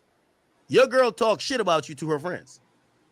So Carrie's probably thinking, damn, when you come over here, you be telling me how he ain't shit, he cheating. Oh, he put his hands on you. Now when he put his hands on me, you gonna stay quiet and defend him? Or, this is crazy. I'm good. And in reality, there's mad women like that. Because a bitch rather lose a friend more than lose a man. A lot of these chicks, listen, never make it and this is all my chat queens. You know that one or two friends in your friend group, never come between her and her dick. She will definitely pick her man who she claims, she tells y'all he cheated on her, he beat her, he did A, B, and C. But if it becomes you or her man, you don't got a fucking chance. You don't got a chance. So I think that was going on there. But she got offended because whatever. And then she started playing hardball like, yo, I need some bread. And then Diddy probably said, yo, Cassie. And this is another thing about Diddy. You could tell Diddy never wanted to handle none of these situations himself. It's like Diddy was smart enough, but dumb enough. I'm going to tell you why. Smart enough to possibly foresee the day that today comes where these people are going to be like, Sean, you gave me a settlement. Yo, you dealt with... He had Cassie do a lot of the stuff. Cassie, you go hire the prostitutes. Yeah, I want this one with the big cock. Pause. But you hire them. Like, it would have Cassie do the bidding that if anything come back, Cassie name is on the thing. Hey, we're going to pay you a settlement, but you're getting a settlement from Cassie. So he was smart enough to try to keep his name off of shit, but just dumb enough that he was doing it, period, right? Let's keep it going. Okay. I see someone here that says, didn't Cassie say she paid half of it? That's what she had claimed. But Morgan is almost saying, nah. And by the way, let's think about this. In a roundabout way, it's all Diddy's money. Shorty didn't have a job except freaking off. How the fuck was she going to pay? I think the implied meaning here is that Morgan knows the majority, not majority, all the money came from Combs, even if Cassie supposedly paid with her own money, it's her money that was given to her by Diddy. Right? Anyway. Okay. Still rocking out here waiting for another tweet.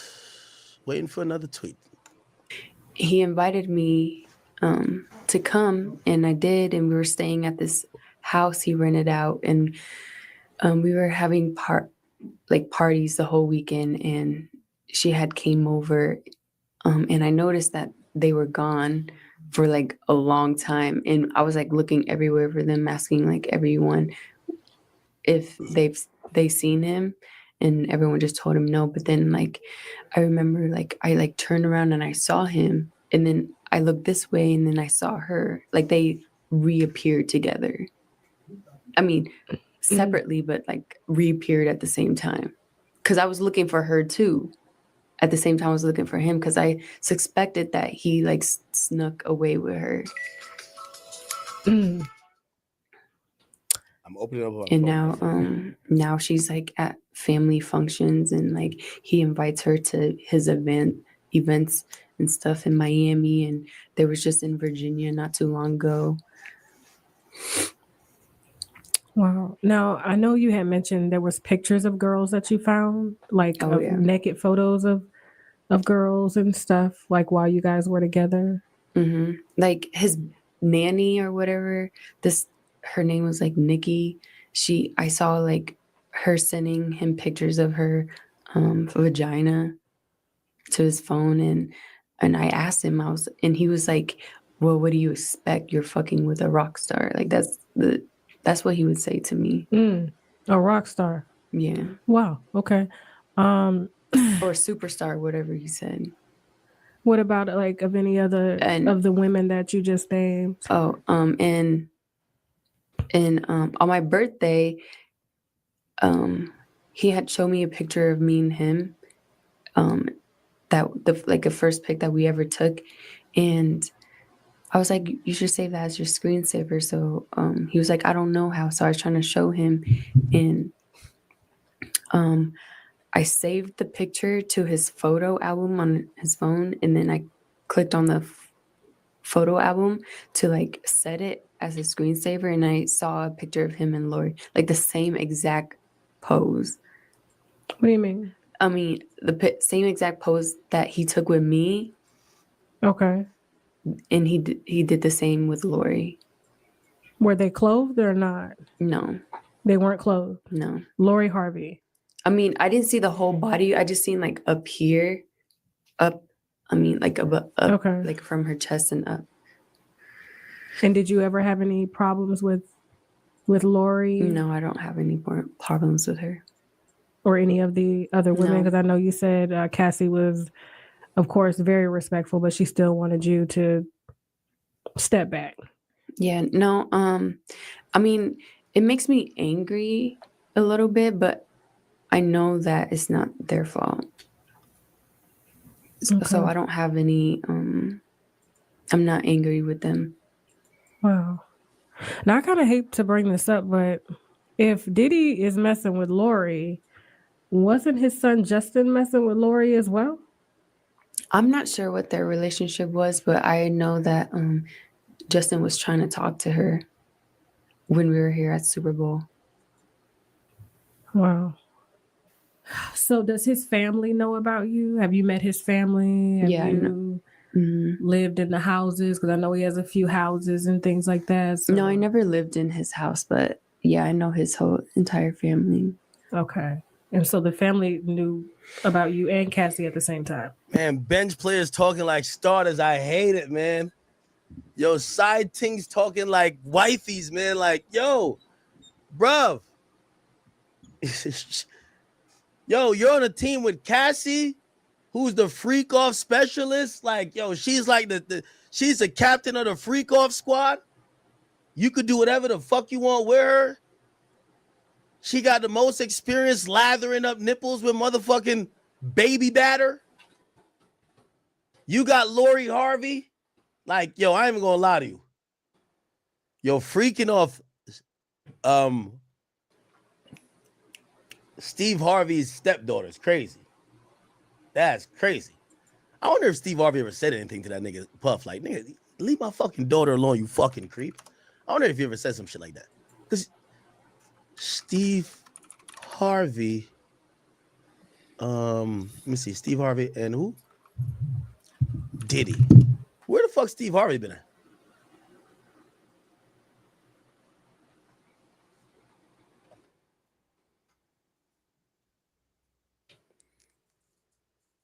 Nigga retired, man. Nigga old as fuck.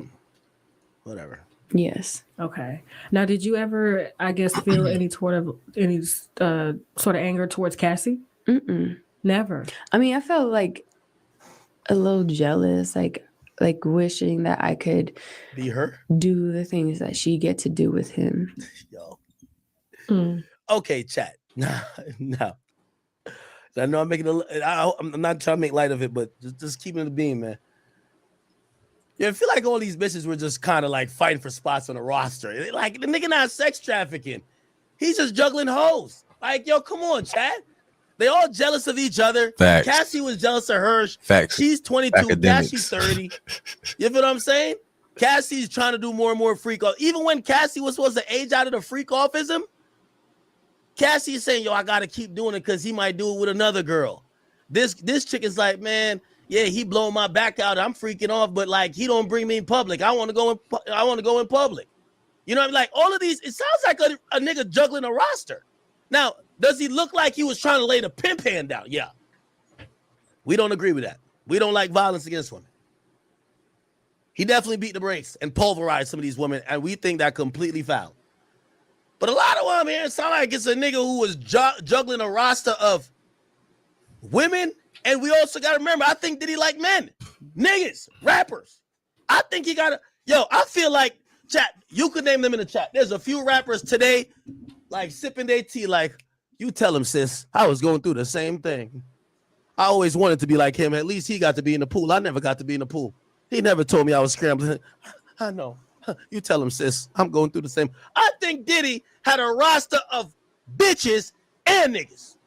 My opinion, I could be wrong. They were all jealous of each other. A bunch of side niggas and side bitches fighting over the Lubriderm, the Astroglide, and the motherfucking baby oil, chat. We gotta call a spade a spade. All of these niggas wanted to be the main nigga. All of these bitches wanted to be the main. And even the ones that were like the main were jealous of the time he was spent with the other ones or the younger ones. Chat, keep it a beam, bro. I'm not even being funny. I know something. I ain't just saying in comment. This is chat. Diddy had a whole thing. Diddy was on his Leonardo DiCaprio shit. Yo, Cassie, you getting old. I need a new 22-year-old. Let's swap him out. Y'all know which rapper he was partying with first, and then he swapped him out for a young tenderoni rapper that screamed like he in the passenger. Come on. Like, come on, chat. He was always swapping them out. We seen some of these things in yo. That one conversation, I was watching Drink Champs. I'm like, why does it look like a hey big head conversation? What the fuck? Yo, what the? In so many words, all I heard this nigga say was hey big head. I'm like, what the fuck? What is this nigga talking about right now, gang? What is this? Is somebody? Diddy had a roster of men and women. Both of them, I don't know what he did to them. They're all insecure. They all want to be number one. And they all, I don't know about the men, but they all wanted to have his kids. Maybe some of these niggas thought they could have kids. I don't know. But she wanted to have his kids. Cassie wanted to have his kids. And we got to figure out, Lori Harvey's the only one that kept it P.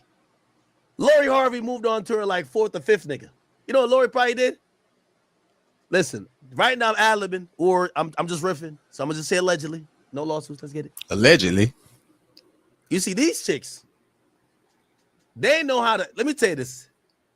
I think Young Miami and Lori Harvey knew how to play with a nigga like Diddy. These chicks, they were so docile.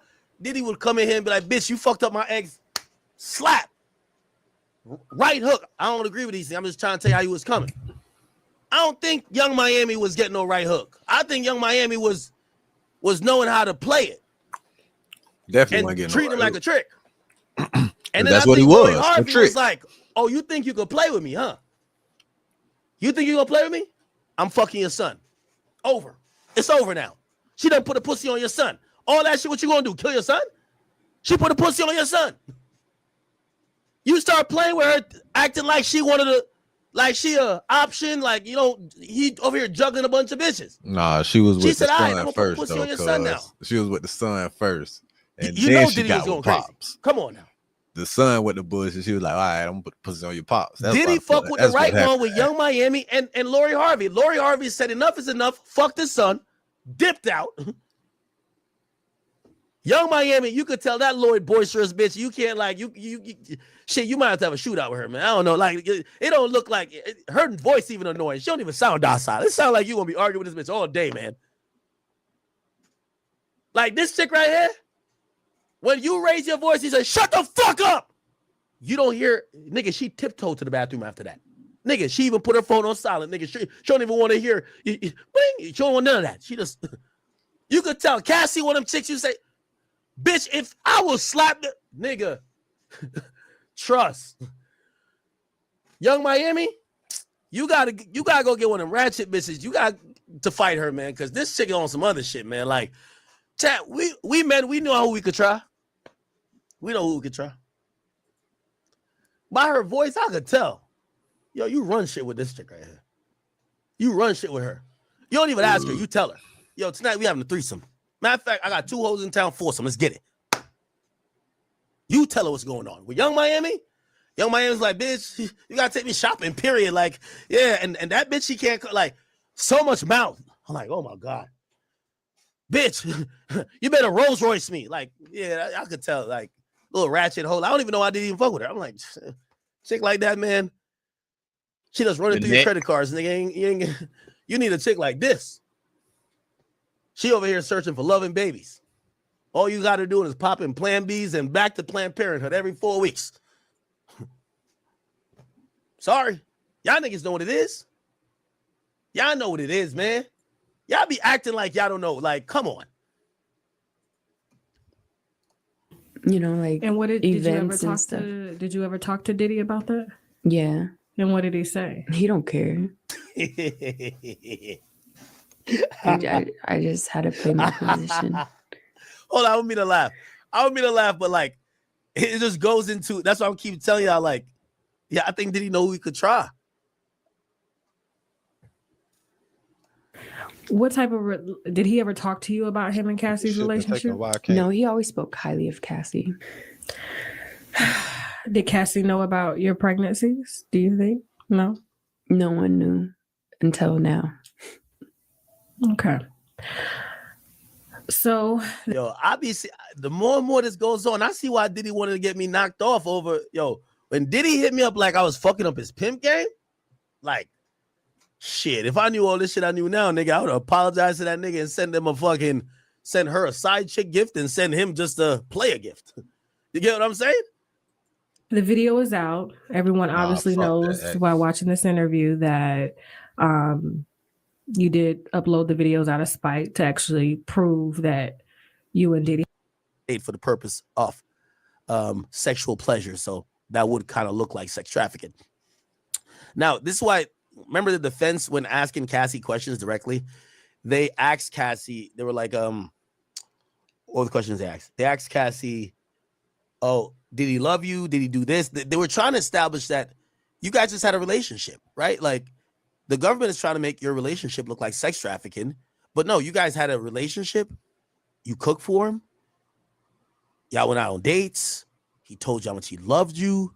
He, whatever. It just happened to be violent and toxic and a lot of cheating, right? So AUSA says nothing further. It says, is there a recross? They says now, or maybe it's no. So there was no recross to that. Next witness is David James. Remember, this is a former assistant of Combs, and AUSA says, why are you here? James says, I've been subpoenaed. And so were you Combs' personal assistant? It said, yes, from 2007 to 2009. Keep in mind, 2007 is when Cassie and Diddy locked in. AUSA says, who is this in a photo? David James says, that is David James. AUSA says, that's yourself, correct? And the person says, yes. Okay. Waiting for another tweet. It was like,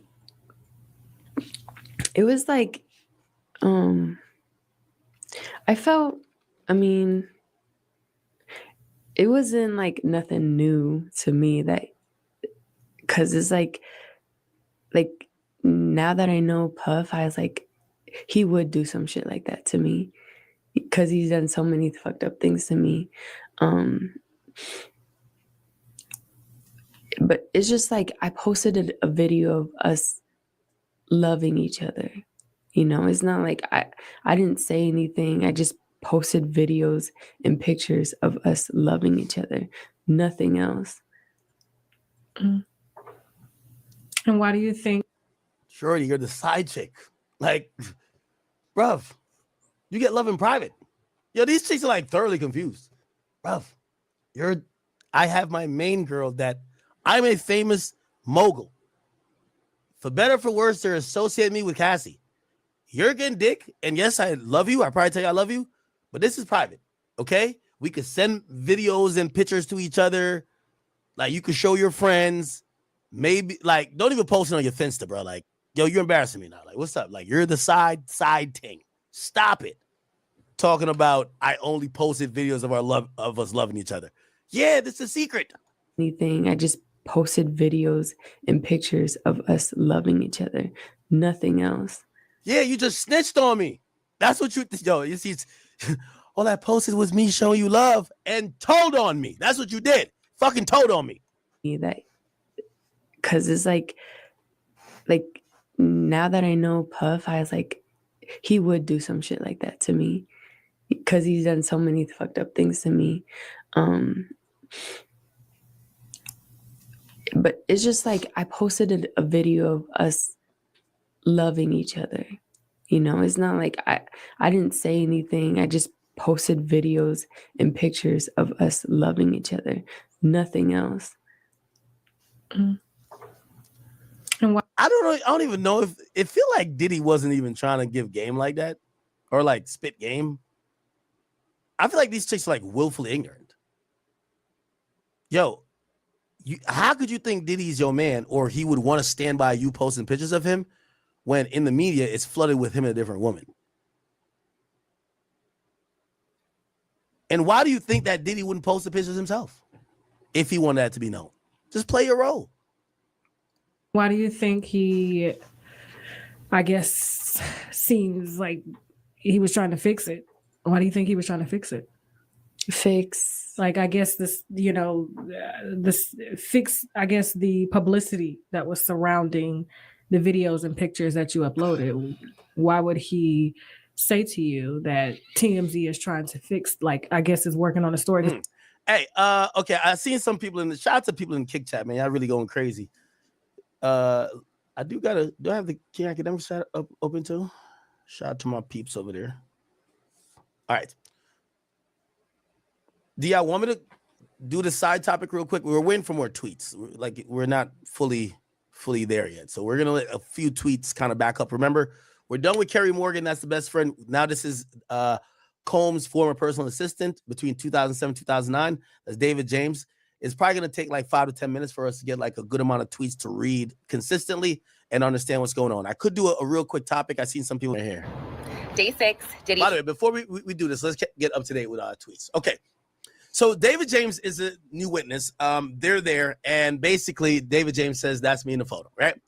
He then says, I went to college in Michigan. I later faxed my resume to Bad Boy Records. I said, where was the interview? 710 Broadway. So who'd you meet with? I met with Tommy and his sister Keisha and others. They said, how did they test you? He says, well, they gave me 40 appointments and asked me to make a schedule. You know, for example, what time a particular show on Hot 97 came on. And AUSA says, what did Mr. Combs ask you? He said, to make a spreadsheet for Miami.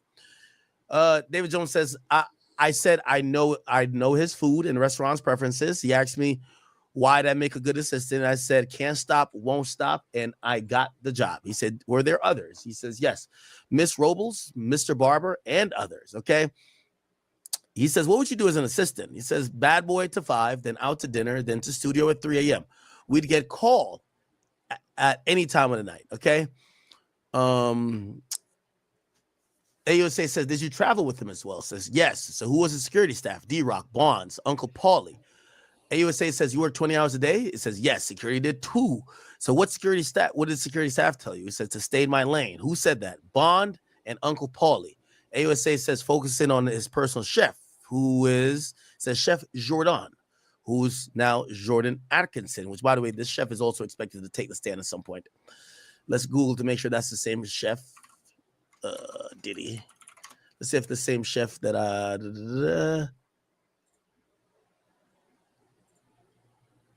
Okay, I do think we'll find out more later. Is this celeb chef? This is her. My bills. But I actually decided to save for Floyd Mayweather. What's the most memorable meal you've ever prepared?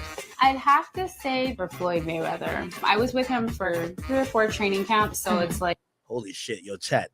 You know, Floyd got like a roster of hosts too. You think Floyd?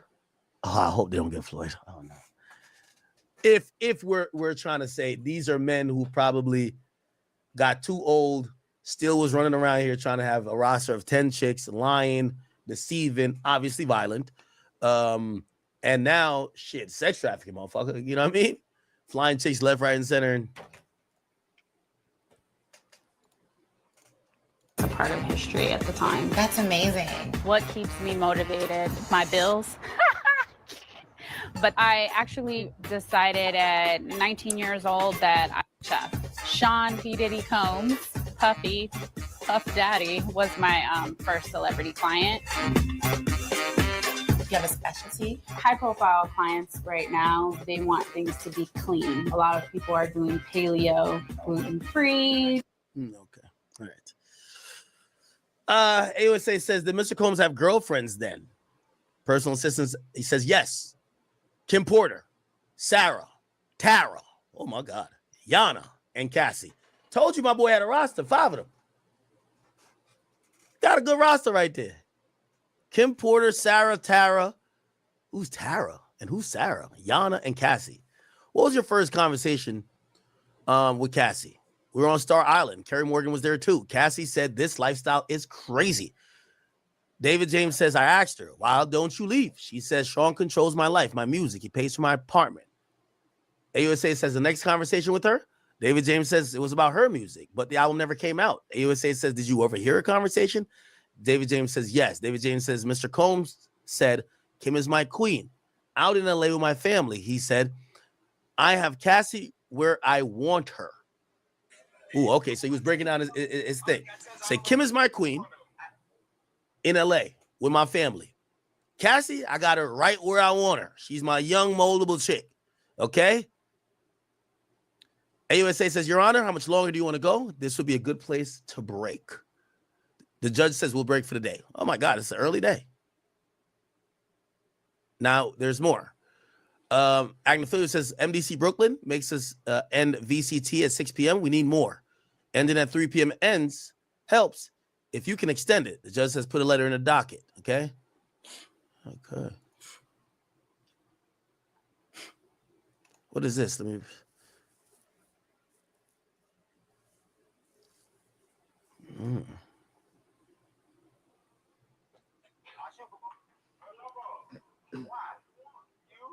What's VCT calls?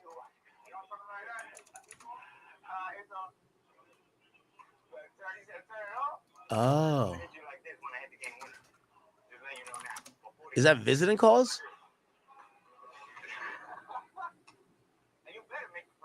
Oh, that's video teleconferencing. Oh, wow. So it looks like they called court earlier today. They probably raised this issue in the morning. We didn't get it written out. It appears that Diddy's lawyers are saying we need to speak with our client beyond being in court.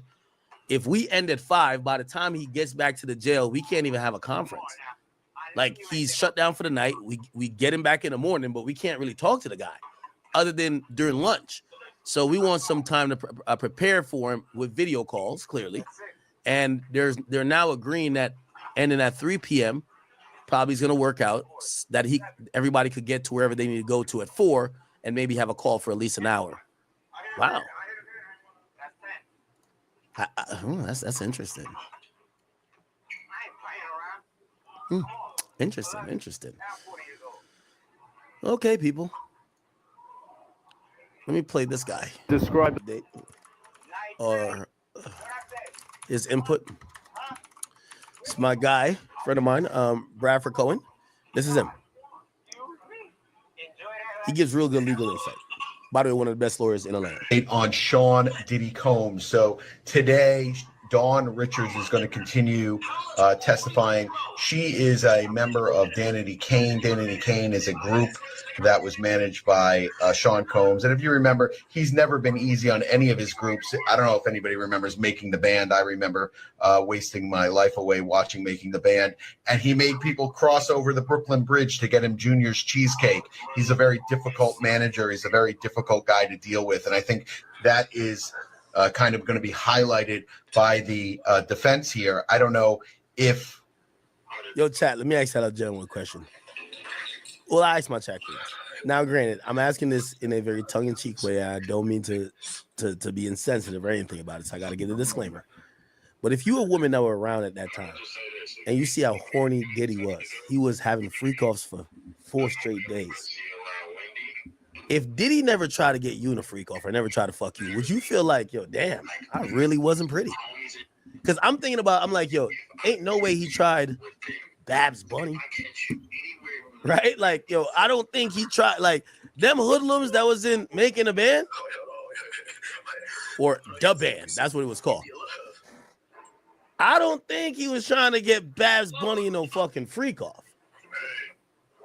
I can't see him saying, yo, we need Freddie P from Miami to fuck Cassie while I watched. Nor Lean Belly Ines. Or I can't be like, yo, Chopper, yo, take that Chopper suit off and come fuck my bitch. I can't see that neither. And I can't imagine him saying, yo, right now, we need an island man to come fuck her. I rip and I rhyme and I rape. This is the way Dylan spits. Sarah did look good, though. Sarah did look good type shit. Sarah did look good. But the rest of these hoodlums, hell nah. Hell nah.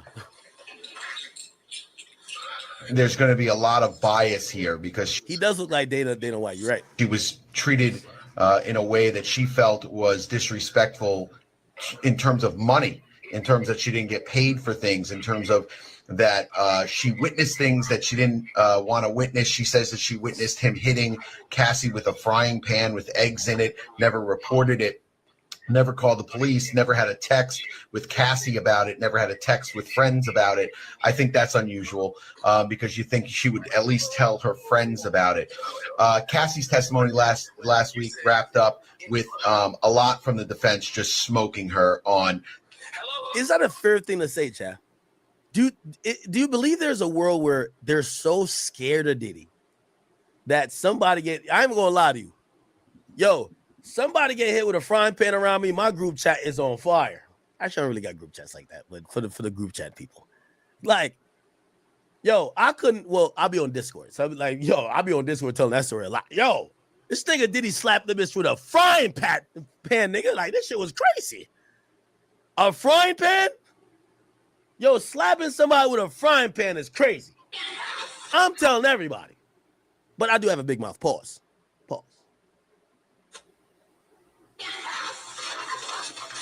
I say it looked like Stone Cold Steve Austin style.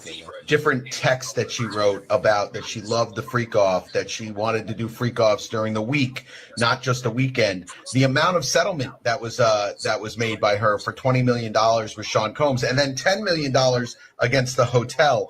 So she got $30 million there, and I'm sure her lawyer got $10 million of that $30 million. So he probably bought himself a Ferrari or maybe a Porsche. He might be a Porsche guy. Long story short is I think it's going well for the defense. You never know on these cases. It's very early in the case, so we'll never actually find out what's going on until the end of the trial. But you could say on the scoreboard, the defense is definitely putting up some points. I score this, chat. I score this, so I'm gonna score like boxing. I'm gonna score week by week. I think last week was a 10-9 week for the defense, and the reason why I scored a 10-9 is that this is a round they should have never won. And this is why I think they're up heavily. You know, one of those people who get gas quick, but they give you all they got. They throw mad punches mad quick. So really, they're supposed to win the first round, but they'll get tired later. I think the defense brought up Cassie, right? That's the main witness. I think last week should have been a 10-8 for the defense. Where it's like, whoa, not for the defense, for the prosecutors, where Diddy's like, whoa, we're going to have to step it up to recover from this because Cassie crying, detailing these freak offs. She's a known public, let's not say famous, but like she's known, right? She's a known victim. People seeing that video, Diddy needs to have a strong next week. And I left the week by saying, Diddy had the better week. So I scored it like that. Looks like he agrees. All right. Okay. All right. Looks like I think we're on a break. Not sure if it's lunch. Okay, it's not lunch. Okay, so good. So the jury enters back in. The government calls Kerry Morgan. Kerry Morgan is the former best friend of Cassie. Kerry Morgan says she lives in Los Angeles. AUSA says, who is this? She says, Cassie Ventura. And so what's your relationship? She says, well, we were best friends. Her boyfriend assaulted me, meaning Diddy. AUSA says, do you see him here? She says, yup, right over there. That nigga right here, grayed up in the yellow sweater, okay? AUSA says, let the record reflect the witness has identified the defendant, Sean Combs. AUSA says, why are you here? She says, I got a subpoena. AUSA says, where did you live with Cassie? She says, in Manhattan. AUSA says, did Cassie drink? Kerry says, not much. AUSA says, any drugs? Kerry Morgan says, none. Whoa, this is actually important. I'm going to pause this by saying this is important in the sense of we've just heard that Cassie went to rehab. We've heard that Cassie was heavily under the influence of drugs. How could her best friend not know? Now, I'm guessing this is a government asking something that could hurt their case, right? They're saying she doesn't drink that much, whatever. Well, it could help their case in the sense of saying,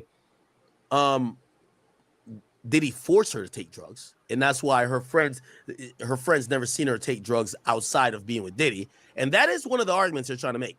They're saying behavior that she exemplified or did with Diddy, she never did outside of being with Diddy. For example, she never did a freak off unless it was with Diddy. And yes, she did do freak offs while she was dating other people with Diddy, but she never did a freak off with anybody else. That didn't include Diddy, right? So maybe they're trying to say, yeah, this woman wasn't really a druggie. Diddy got her hooked on drugs to control her. And that's why she was taking drugs around him. I didn't see her too much off drugs. Seems to be maybe the case, right? So what was she doing for work? Modeling. And she recorded Me and You. AUSA says, when did you learn they were dating? 2007. AUSA says, did you travel with Cassie and Mr. Combs? She says, yes. We went to Ibiza, Miami. AUSA says, what drugs did Combs provide? Molly, marijuana, ecstasy. AUSA says, which of them did Combs take? She says, all. Did you take any drugs along with Cassie? She says, Rod Wave shot his girlfriend truck up 14 times. All What right. the fuck? Allegedly By the way, news. it's we don't know who are the other witnesses. What the fuck going on with Rod Wave? We don't know who the other witnesses are going to be, Chad. What the fuck going on with Rod Wave? Breaking news, allegedly news. Rod Wave got some bullshit going on. Draft emails in an instant with AI that gets your business.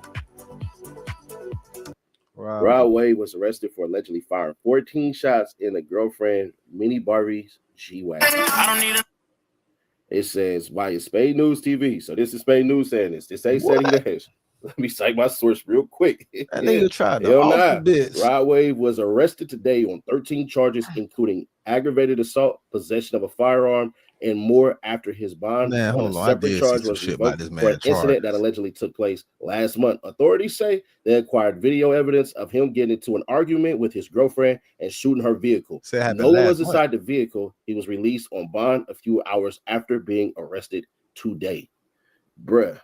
But it says right here, it says at 21 hours, Mr. Green, Miss Andrews, and Mr. Green's associate are then observed walking out of the residence. Mr. Green and the associate are both carrying bags and what appears to be a box from the residence as Miss Andrews follows. There was no audio. Right, wait, what the fuck, nigga?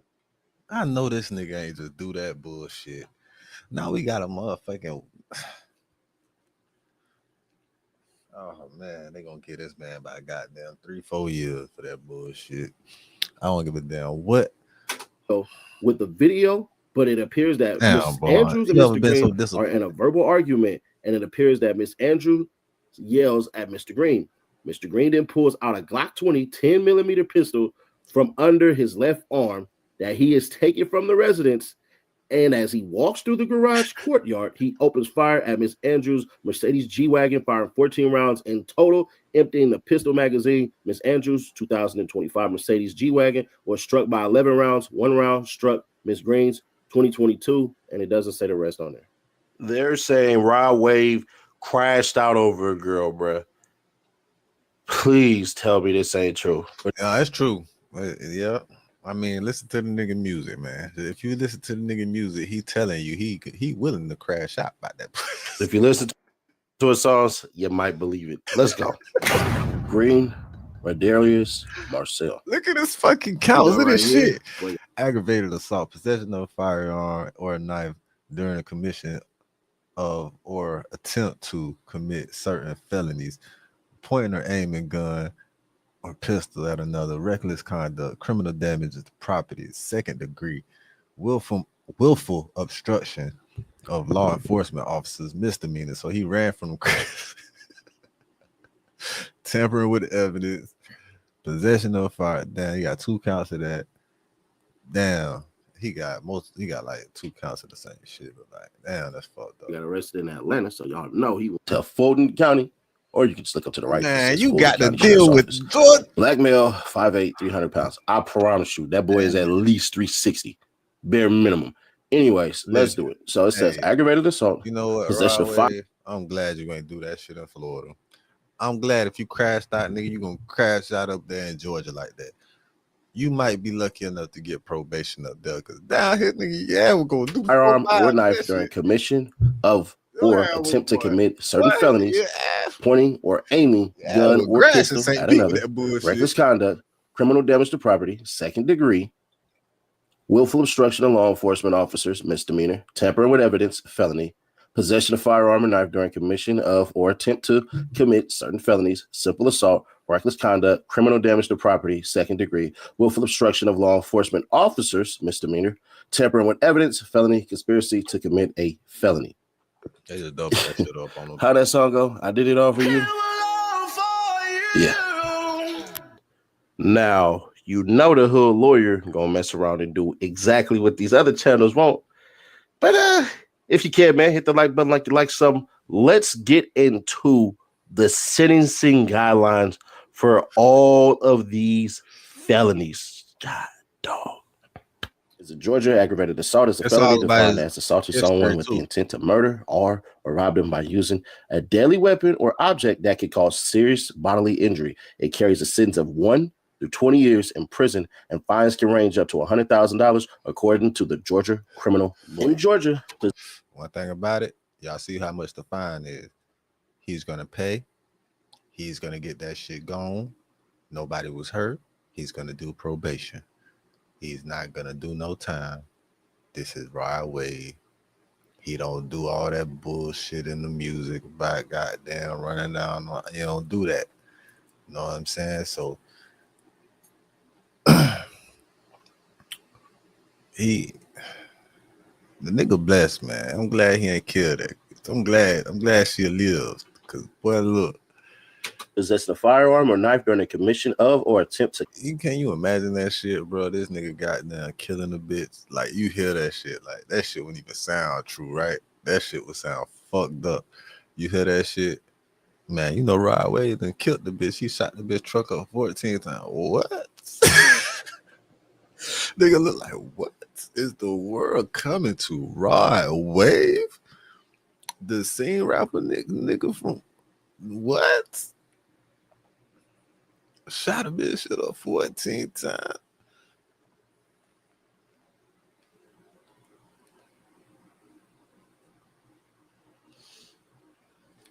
Must have told her, I don't know how you get down with them clowns, but I'm a soldier. Don't try me like that, ho. Carries a penalty of 5 years in prison for a first conviction, says Georgia criminal lawyer. A second conviction, the penalty increases to 10 years. The sentencing is served consecutively to any sentence the individual receives. Now, this one says misdemeanor, so we'll only read the misdemeanor for now. In Georgia, reckless conduct is a misdemeanor offense, meaning it is punishable by up to 12 months in jail and a $1,000 fine. However, more serious penalties, including prison time, can be applied if the reckless conduct also results in injury or other serious harm. I hope the feds don't pick this boy up because I know he has some shit going on. I know he has some shit going on down here too a while ago. Not too long, a couple, like what, 8-7 months ago or some shit. I know there was some other shit going on.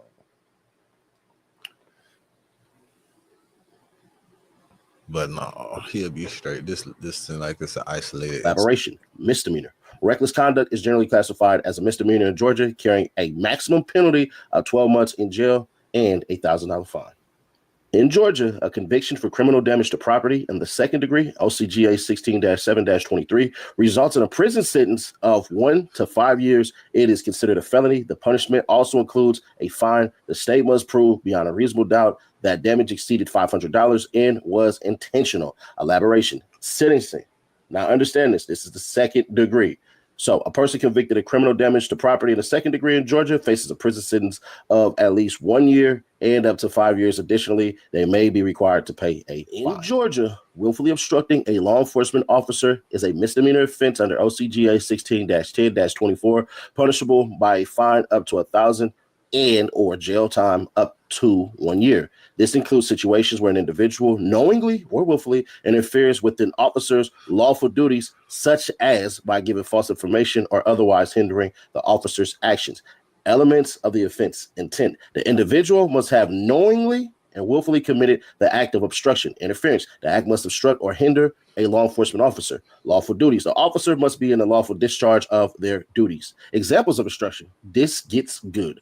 Lying to an officer about your identity or whereabouts, giving false information to an officer, physical interference with an officer, refusal to comply with an officer's lawful order, which I probably think that one right there is more than likely the one that he did. Possible penalties, fine up to $1,000, jail time up to 1 year, community service, and anger management classes. Defense strategies. Lack of intent. If the individual did not intentionally obstruct the officer, it may be a defense. Freedom of speech, simply questioning or disagreeing with an officer is not typically a crime, according to a criminal defense lawyer. Innocence, if the individual was not actually interfering with the officer's duties, they may be able to argue their innocence. Lack of evidence, if the prosecution cannot prove beyond a reasonable doubt that the individual obstructed the officer, the charges may be dismissed. Right. Okay. In Georgia, tampering with evidence that is part of a felony case and involving another person is a felony punishable by imprisonment for 1 to 3 years or 1 to 10 years for a serious violent felony, which that's exactly what he has. So he has the 1 to 10 that they're looking at. If the case involves a misdemeanor, it's a misdemeanor offense. The specific penalties depend on the nature of the case and whether it involves a third party. Here's a more detailed breakdown. Felony punishment. If you tamper with evidence in a felony case involving another person, you face a sentence of 1 to 3 years in prison. If the felony is a serious violent felony, as defined in 17-10-6.1, the punishment is 1 to 10 years. Yeah, that's interesting right here. Let's do this one right here. I like these ones. I hate to say it this way, but these ones right here get such a detailed description that you gotta like it, right? Well, you gotta like. Now, some of them gonna get thrown out. It's gonna be a couple of them get thrown out. Definitely gonna get thrown out of shit, but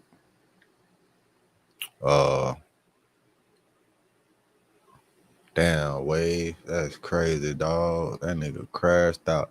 It's been a alarming rate of crash outs going on in the world, not even just with celebrities, with everyday motherfuckers. Like, what the fuck would possess the nigga to crash out and be that mad? As a successful nigga that came from the hood, from nothing, like, man, drop a hit, man. Get in the studio, drop something, man. Do something else. Like, nigga finna fuck it up. Niggas is fucking it up at an alarming rate, man.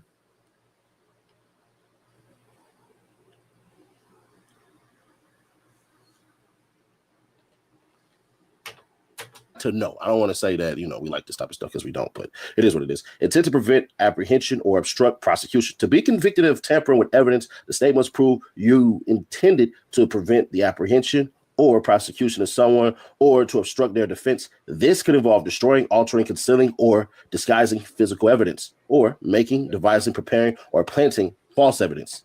Increíble. Examples of tampering: destroying evidence like wiping down a vehicle. So niggas that got shit planted on them and that was framed and shit by the police, that was tampering with evidence because they was framed. Somebody put something on them. I just heard that you could sue the motherfucking city for that. Documentation out of the window or hiding a bullet casing are all examples of tampering with evidence. And then it says involving another person. And I think somebody had basically said he crashed out over a girl, bro. So let's take it. Involving another person. The key factor in determining the level of punishment is whether the tampering involved another person, meaning it was done to prevent their apprehension or to obstruct their prosecution, or defense says a criminal lawyer. So never mind. That ain't even going to apply to. In Georgia, possessing a knife or firearm during the commission of or attempt to commit certain felonies carries a penalty of 5 years in prison to be served consecutively to any other sentences. A second conviction for the same offense results in a 10-year prison term. This means the 5-year sentence for the weapon offense is added to the end of any sentence received for the other felony. Yeah, meaning that's going to tack on another 5. So let's get to it. Felony addition. The possession of a firearm or knife during the commission of a felony in Georgia is treated as a separate felony offense. Consecutive sentences. The 5-year prison sentence for the weapon possession is added consecutively, meaning it is served after any other sentences received for the underlying felony. I don't think he has a second offense, but it is possible. Let me look back over here because he actually does have that. That's the second one that pops up. He has it twice. So yeah, it'll be a second offense. A second conviction for this offense results in a 10-year prison sentence. which if it serves me right, Buddy already looking at 15 years based off of that. Specific crimes, the offense applies when possessing a firearm or knife during the commission or attempt to commit certain felonies, including crimes against a person, unlawful entry, or theft from a building or vehicle. What if you can create your own website by saying facts? Of course he looking at about all the charges. Of course he looking at a dog. We know what he looking at, but realistically, nigga gonna pay that shit. That nigga gonna have to do by 3 though. I ain't gonna care. He gonna do by 3, get out on probation, and still be paying even after he pay. That's what's the fuck gonna happen. This is that nigga fucked up. That nigga fucked up. He bailed out. He better get the fuck on. He might well just go. We ain't really gotta care about the stun guns and tasers. Might well just go somewhere. Well, that's crazy. Away. Some firearm includes stun guns and tasers. The more you know. In Georgia, reckless conduct is a misdemeanor with penalties including up to 12 months in jail and $1,000 fine. However, reckless conduct can also be a felony in certain situations. Like if it violates, I'm getting on a boat. It violates, pardon me. Like if it involves HIV transmission or results in bodily harm. Elaboration: misdemeanor reckless conduct. A general conviction for reckless conduct in Georgia is a misdemeanor carrying potential jail time of up to 12 months and a fine of up to $1,000. Felony reckless conduct. Reckless conduct can be upgraded to a felony in specific cases such as being infected with HIV and knowingly engaging in sexual activity without disclosing your status, causing bodily harm, which can lead to a felony charge of reckless conduct causing harm. You got reckless driving, and then factors in sentencing. The court will consider various factors when determining a sentence, including the nature of the reckless conduct, the defendant's prior record, and any mitigating circumstances. In Georgia, criminal damage to property in the second degree is a felony punishable by a prison sentence of 1 to 5 years. The offense involves intentionally damaging property belonging to another without their consent, with damage exceeding $500. Additionally, it can be charged if property of any value is recklessly or intentionally damaged by fire or explosive. I highly doubt he did that. Felony, second degree criminal damage to property is a felony in Georgia. Sentence, the penalty is a prison sentence between 1 and 5 years. Damage threshold, the damage must exceed $500 for it to be charged as a second degree felony. Intent or negligence, the damage must be either intentional or recklessly caused by fire or explosive. A misdemeanor conviction for willful obstruction of a law enforcement officer can result in a fine up to $1,000 and/or jail time of up to 1 year. The court may also impose other requirements like community service or anger management classes. Elaboration: misdemeanor obstruction charges in Georgia typically apply to lesser offenses like lying, giving false information, or interfering with an officer's duties, which I'm pretty sure he did the last one. I mean, I'm not sure, but I'm just taking a guess. I think we all would guess that, right? Who gets that with me? I'm fairly certain. Anyways, penalties for a misdemeanor conviction. The potential penalties include a fine up to $1,000 and/or jail time of up to 1 year. The court may also impose additional requirements such as community service or mandatory classes. Prior convictions punishments can be more severe if the individual has prior convictions for obstruction. Felony obstruction. If the actions involve violence or a threat of violence, the obstruction charge could be elevated to a felony with potential prison sentences of 1 to 5 years. In Georgia, tampering with evidence that involves a felony, and especially a serious violent felony, carries significant penalties, including imprisonment. Specifically, if the tampering involves a felony, the sentence can be from 1 to 3 years. If the tampering involves a serious violent felony, the sentence can be 1 to 10 years, according to Georgia law. Tampering with evidence when it relates to a felony offense is a serious crime in Georgia. The minimum punishment is 1 year in prison and the maximum is 3 years. Serious violent felony tampering, if the evidence tampering is related to a serious violent felony, the potential penalties are significantly increased. The sentencing range is from 1 to 10 years in prison, according to Georgia law. Definition of tampering. Tampering with evidence in this context means knowingly destroying, altering, concealing, or disguising physical evidence, or making, devising, preparing, or planning false evidence, as explained by a criminal lawyer. Intent requirement. There must be an intent to prevent the apprehension of a person, to cause a wrongful apprehension, or to obstruct the prosecution or defense of a person. Examples of tampering. I just thought about something, bro. What's up with this motherfucking number 14?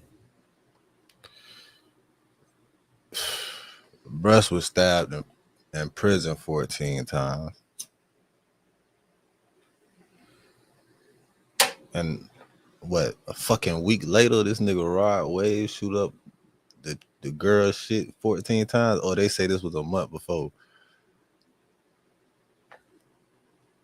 So this happened a month ago, and he just not got arrested for it.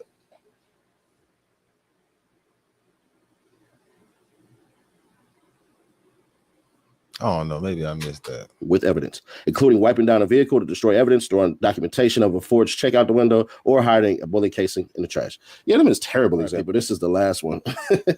In Georgia, conspiracy to commit a felony is a serious offense with sentencing that can range from a minimum of 1 year to 1/2 the maximum sentence for the underlying felony, along with potential fines. If the conspired crime is punishable by death or life imprisonment, the sentence can range from 1 to 10 years. I don't think he's doing that. I don't think Kel's getting a life sentence. So conspiracy in Georgia, conspiracy involves an agreement between 2 or more people to commit a crime, and an overt act must be taken by at least one of them to further the conspiracy. Ooh-wee. All right. Felony conspiracy sentencing. The sentencing for conspiracy to commit a felony is generally 1 year to 1/2 the maximum sentence for the underlying felony. For example, if the felony has a maximum prison term of 10 years, the conspiracy sentence could range from 1 to 5 years. Fines can also be imposed up to 1/2 the maximum fine for the felony. Conspiracy to commit a crime punishable by death or life imprisonment. We ain't even finna do all that. Overt act. An overt act doesn't have to be a criminal act. It can be any act that furthers the conspiracy, even a legal one. Multiple charges. A person cannot be convicted of both conspiracy to commit a crime and the completed crime, but they can be charged with. Join large-scale battles with military vehicles. The online action game War Thunder has received a major update. Direct Hit. Joining both. Now, where do we start with this? All right, innocent until proven guilty. Let me put that out there. A lot of charges could get dropped. You know, he's not convicted. You know what I mean? Let's put that out there first. He is not convicted. That's the biggest thing I want y'all to understand. Since he's not convicted, we're not going to treat him like he's freaking convicted. Now, with that said, bruh, I ain't gonna hold you. They saying that he shot at a girl's car. Y'all, come on, bruh. If this is true, man, Rod Wave deserves everything that he gets. You have to understand, like, we do have to get to a level of understanding where we say we can be supporters. Some of y'all would even say fans of people's music. You can be that 100%. I'm going to the beginning. I want to know firearm and more after his bond. Harry's G-Wagon. I don't need it. It says by Spade News TV. So this is Spade News saying this. This ain't Seti Dash. Let me cite my source real quick. Hell nah. Rod Wave was arrested today on 13 charges. It took place last month. That's what I'm saying. This shit took place last month. So this shit happened last month. So he's the alleged shooter, and what? They got footage of it. They got what? Evidence.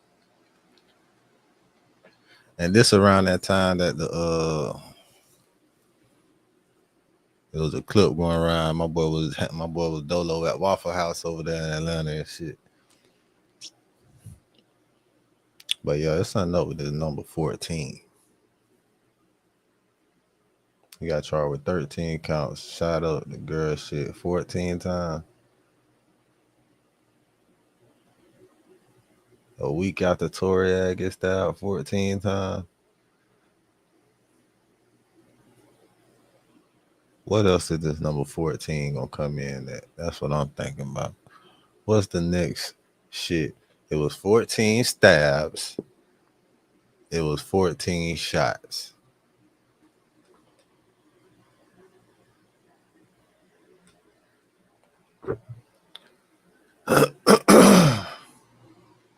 I don't know what next week gonna be, cuz.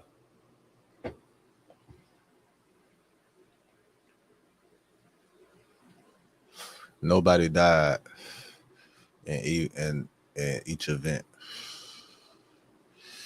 Man, y'all stay on point out there, man. There's some shit going on. Y'all stay on point. There's definitely some shit going on around this motherfucker.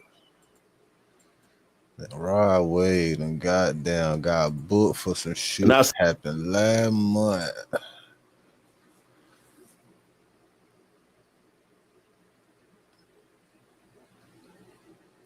Come on, bro. 14 times. Think about this shit. Like 14 times? We gotta pull some shit. We gotta pull something up. We gotta see something else. Before I got there, go back to the other shit. I gotta, goddamn, Rod. God damn, man.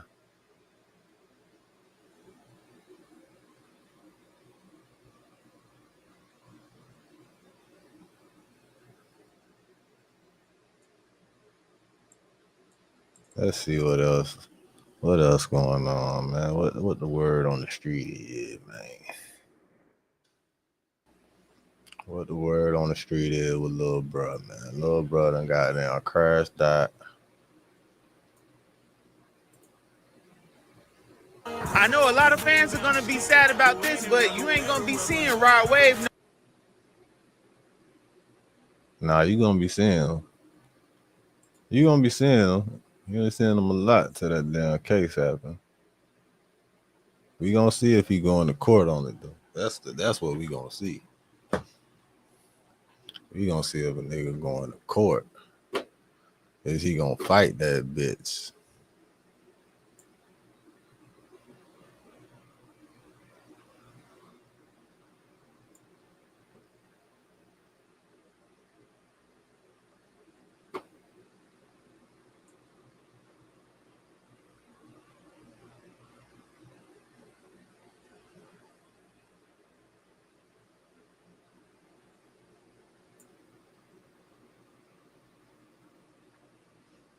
I see son talking about a janky promoter. He was shooting at a janky promoter, not a girl.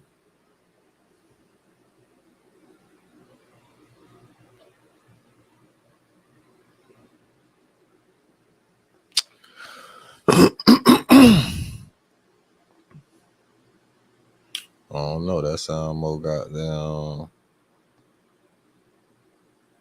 That sound more like it.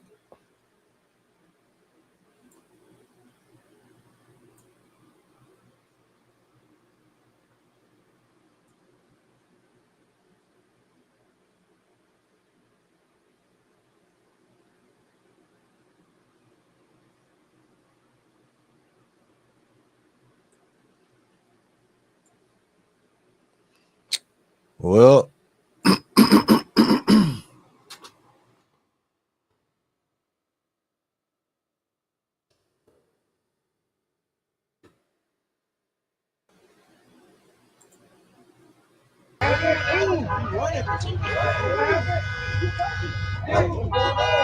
oh man, that's that old shit. Cut it out, man.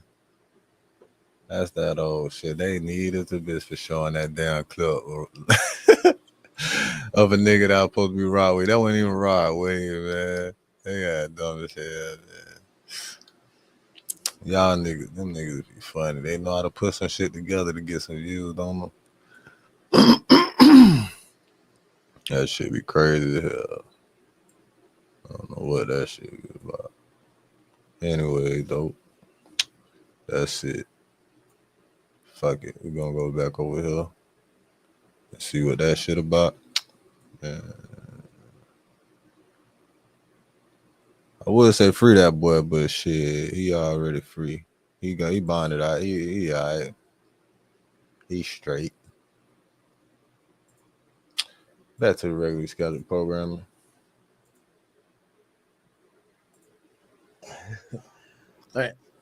So we don't know who the other witnesses are going to be. The judge did ask for a schedule of witnesses, and it appears that the schedule of witnesses so far has Diddy. Well, not Diddy, but had Dawn Richard and then Kerry Morgan on the stand. We don't know who's going to come after that. At some point, we're going to get Jane Doe, but we do have to think about all the other things that has to be proven. Maybe somebody who worked on the car for or who recovered the car, or a cop that recovered or responded to the scene of the car being blown up for Kid Cudi. Don't think Kid Cudi gonna take the stand. There's a lot of other people, and maybe like some Don't think Kid Cudi gonna take the clinical stand. psychiatrists, That nigga taking the stand. Trauma psychiatrists that could be taking a stand to kind of like push home some of these points of like, a victim being in these situations, and maybe you think that they're operating under their own free power and free will, but they're actually being taken advantage of, and they're moving out of fear or being in a drugged up state. So we're gonna see a lot more people other than like people that we know or hear about. So far, we're hearing a lot about people we know and hear about. Okay. Let's see. We should get some more tweets here. They probably got about 30 more minutes or maybe a couple more minutes before they break. Okay, so it says, how did Mr. Combs act? It says he would yell at Cassie. She lost her confidence big time. She lost her spark. Did he talk down to her? Yes, about her looks, who she talked to. Did he contact you looking for her? He says a lot. So they're kind of driving home this whole thing that Cassie would be missing at times, or like, she would be absent. And Diddy would send security to go get her. He would call multiple people to try to get in contact with her.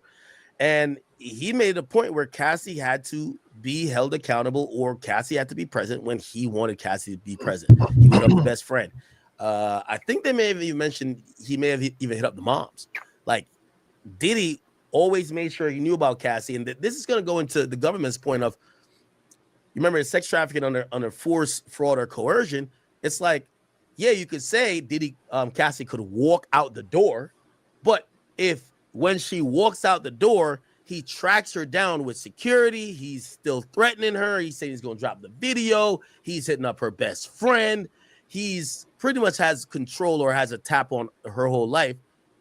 The physical act of leaving the room of a freak off doesn't still allow her to escape, right? Also, he had a place that she used to stay at that supposedly he had access to. So, just trying to play devil's advocate on how they're trying to roll this case out, right?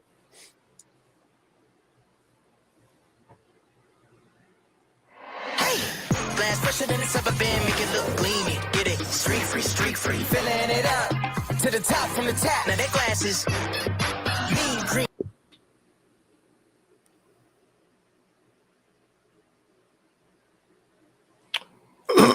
Ain't no way, boy. Ain't no fucking way, boy.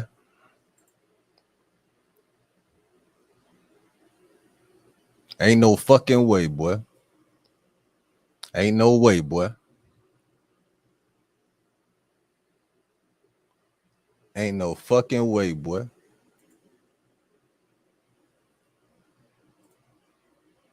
Oh, that was the end of that. I forgot. That's the that wasn't the shit. That was the other one. But whatever.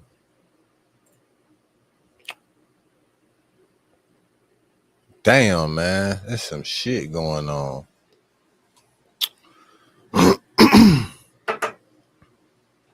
There's some shit going on, man.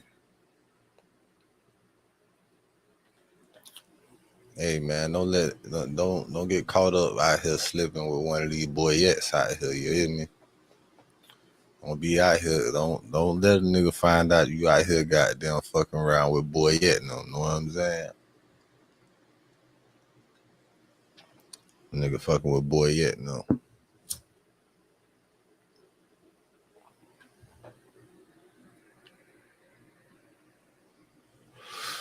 Damn, man, that shit crazy. Hey, man, y'all stay on point, man.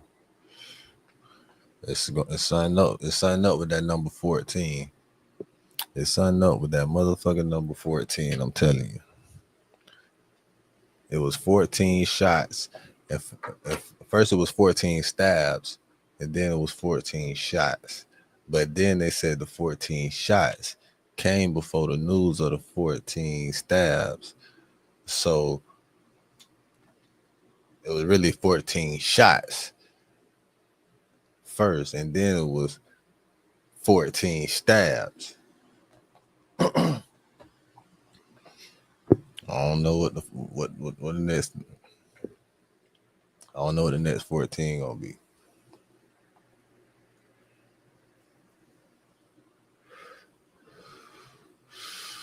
But technically, it's about a month away, 3 weeks away. It's gonna be 14 something. It was 14 stabs, then 14 shots, then 14 stabs. I don't know. Maybe I'm just looking into that shit. Maybe I'm finna get me 14 stacks or something. Maybe I'm finna just hit me for a quick 14 stacks or something. That's what I'm feeling like. Oh no, that's all I can think about. Shit. They been fucked up with other motherfuckers on the 14 cent. I need some positive shit over here for the 14. You feel me? 14 stacks or something. You feel me? And that's how we gonna end this shit, man. Hustlers on the mission every day. Home Meat TV. We in the lit house. Whatever you do, make sure you keep the light within you shining bright. You feel me? And do it capital and create a positive impact today and later. Fuck them haters. Get your paper straight like that and never forget real niggas do what they want to do. Bitch niggas do what they can. Whole ass niggas gonna talk about it and fuck niggas gonna hate regardless. I promise. I'm a hustler on a mission, grinding for that spot of brand.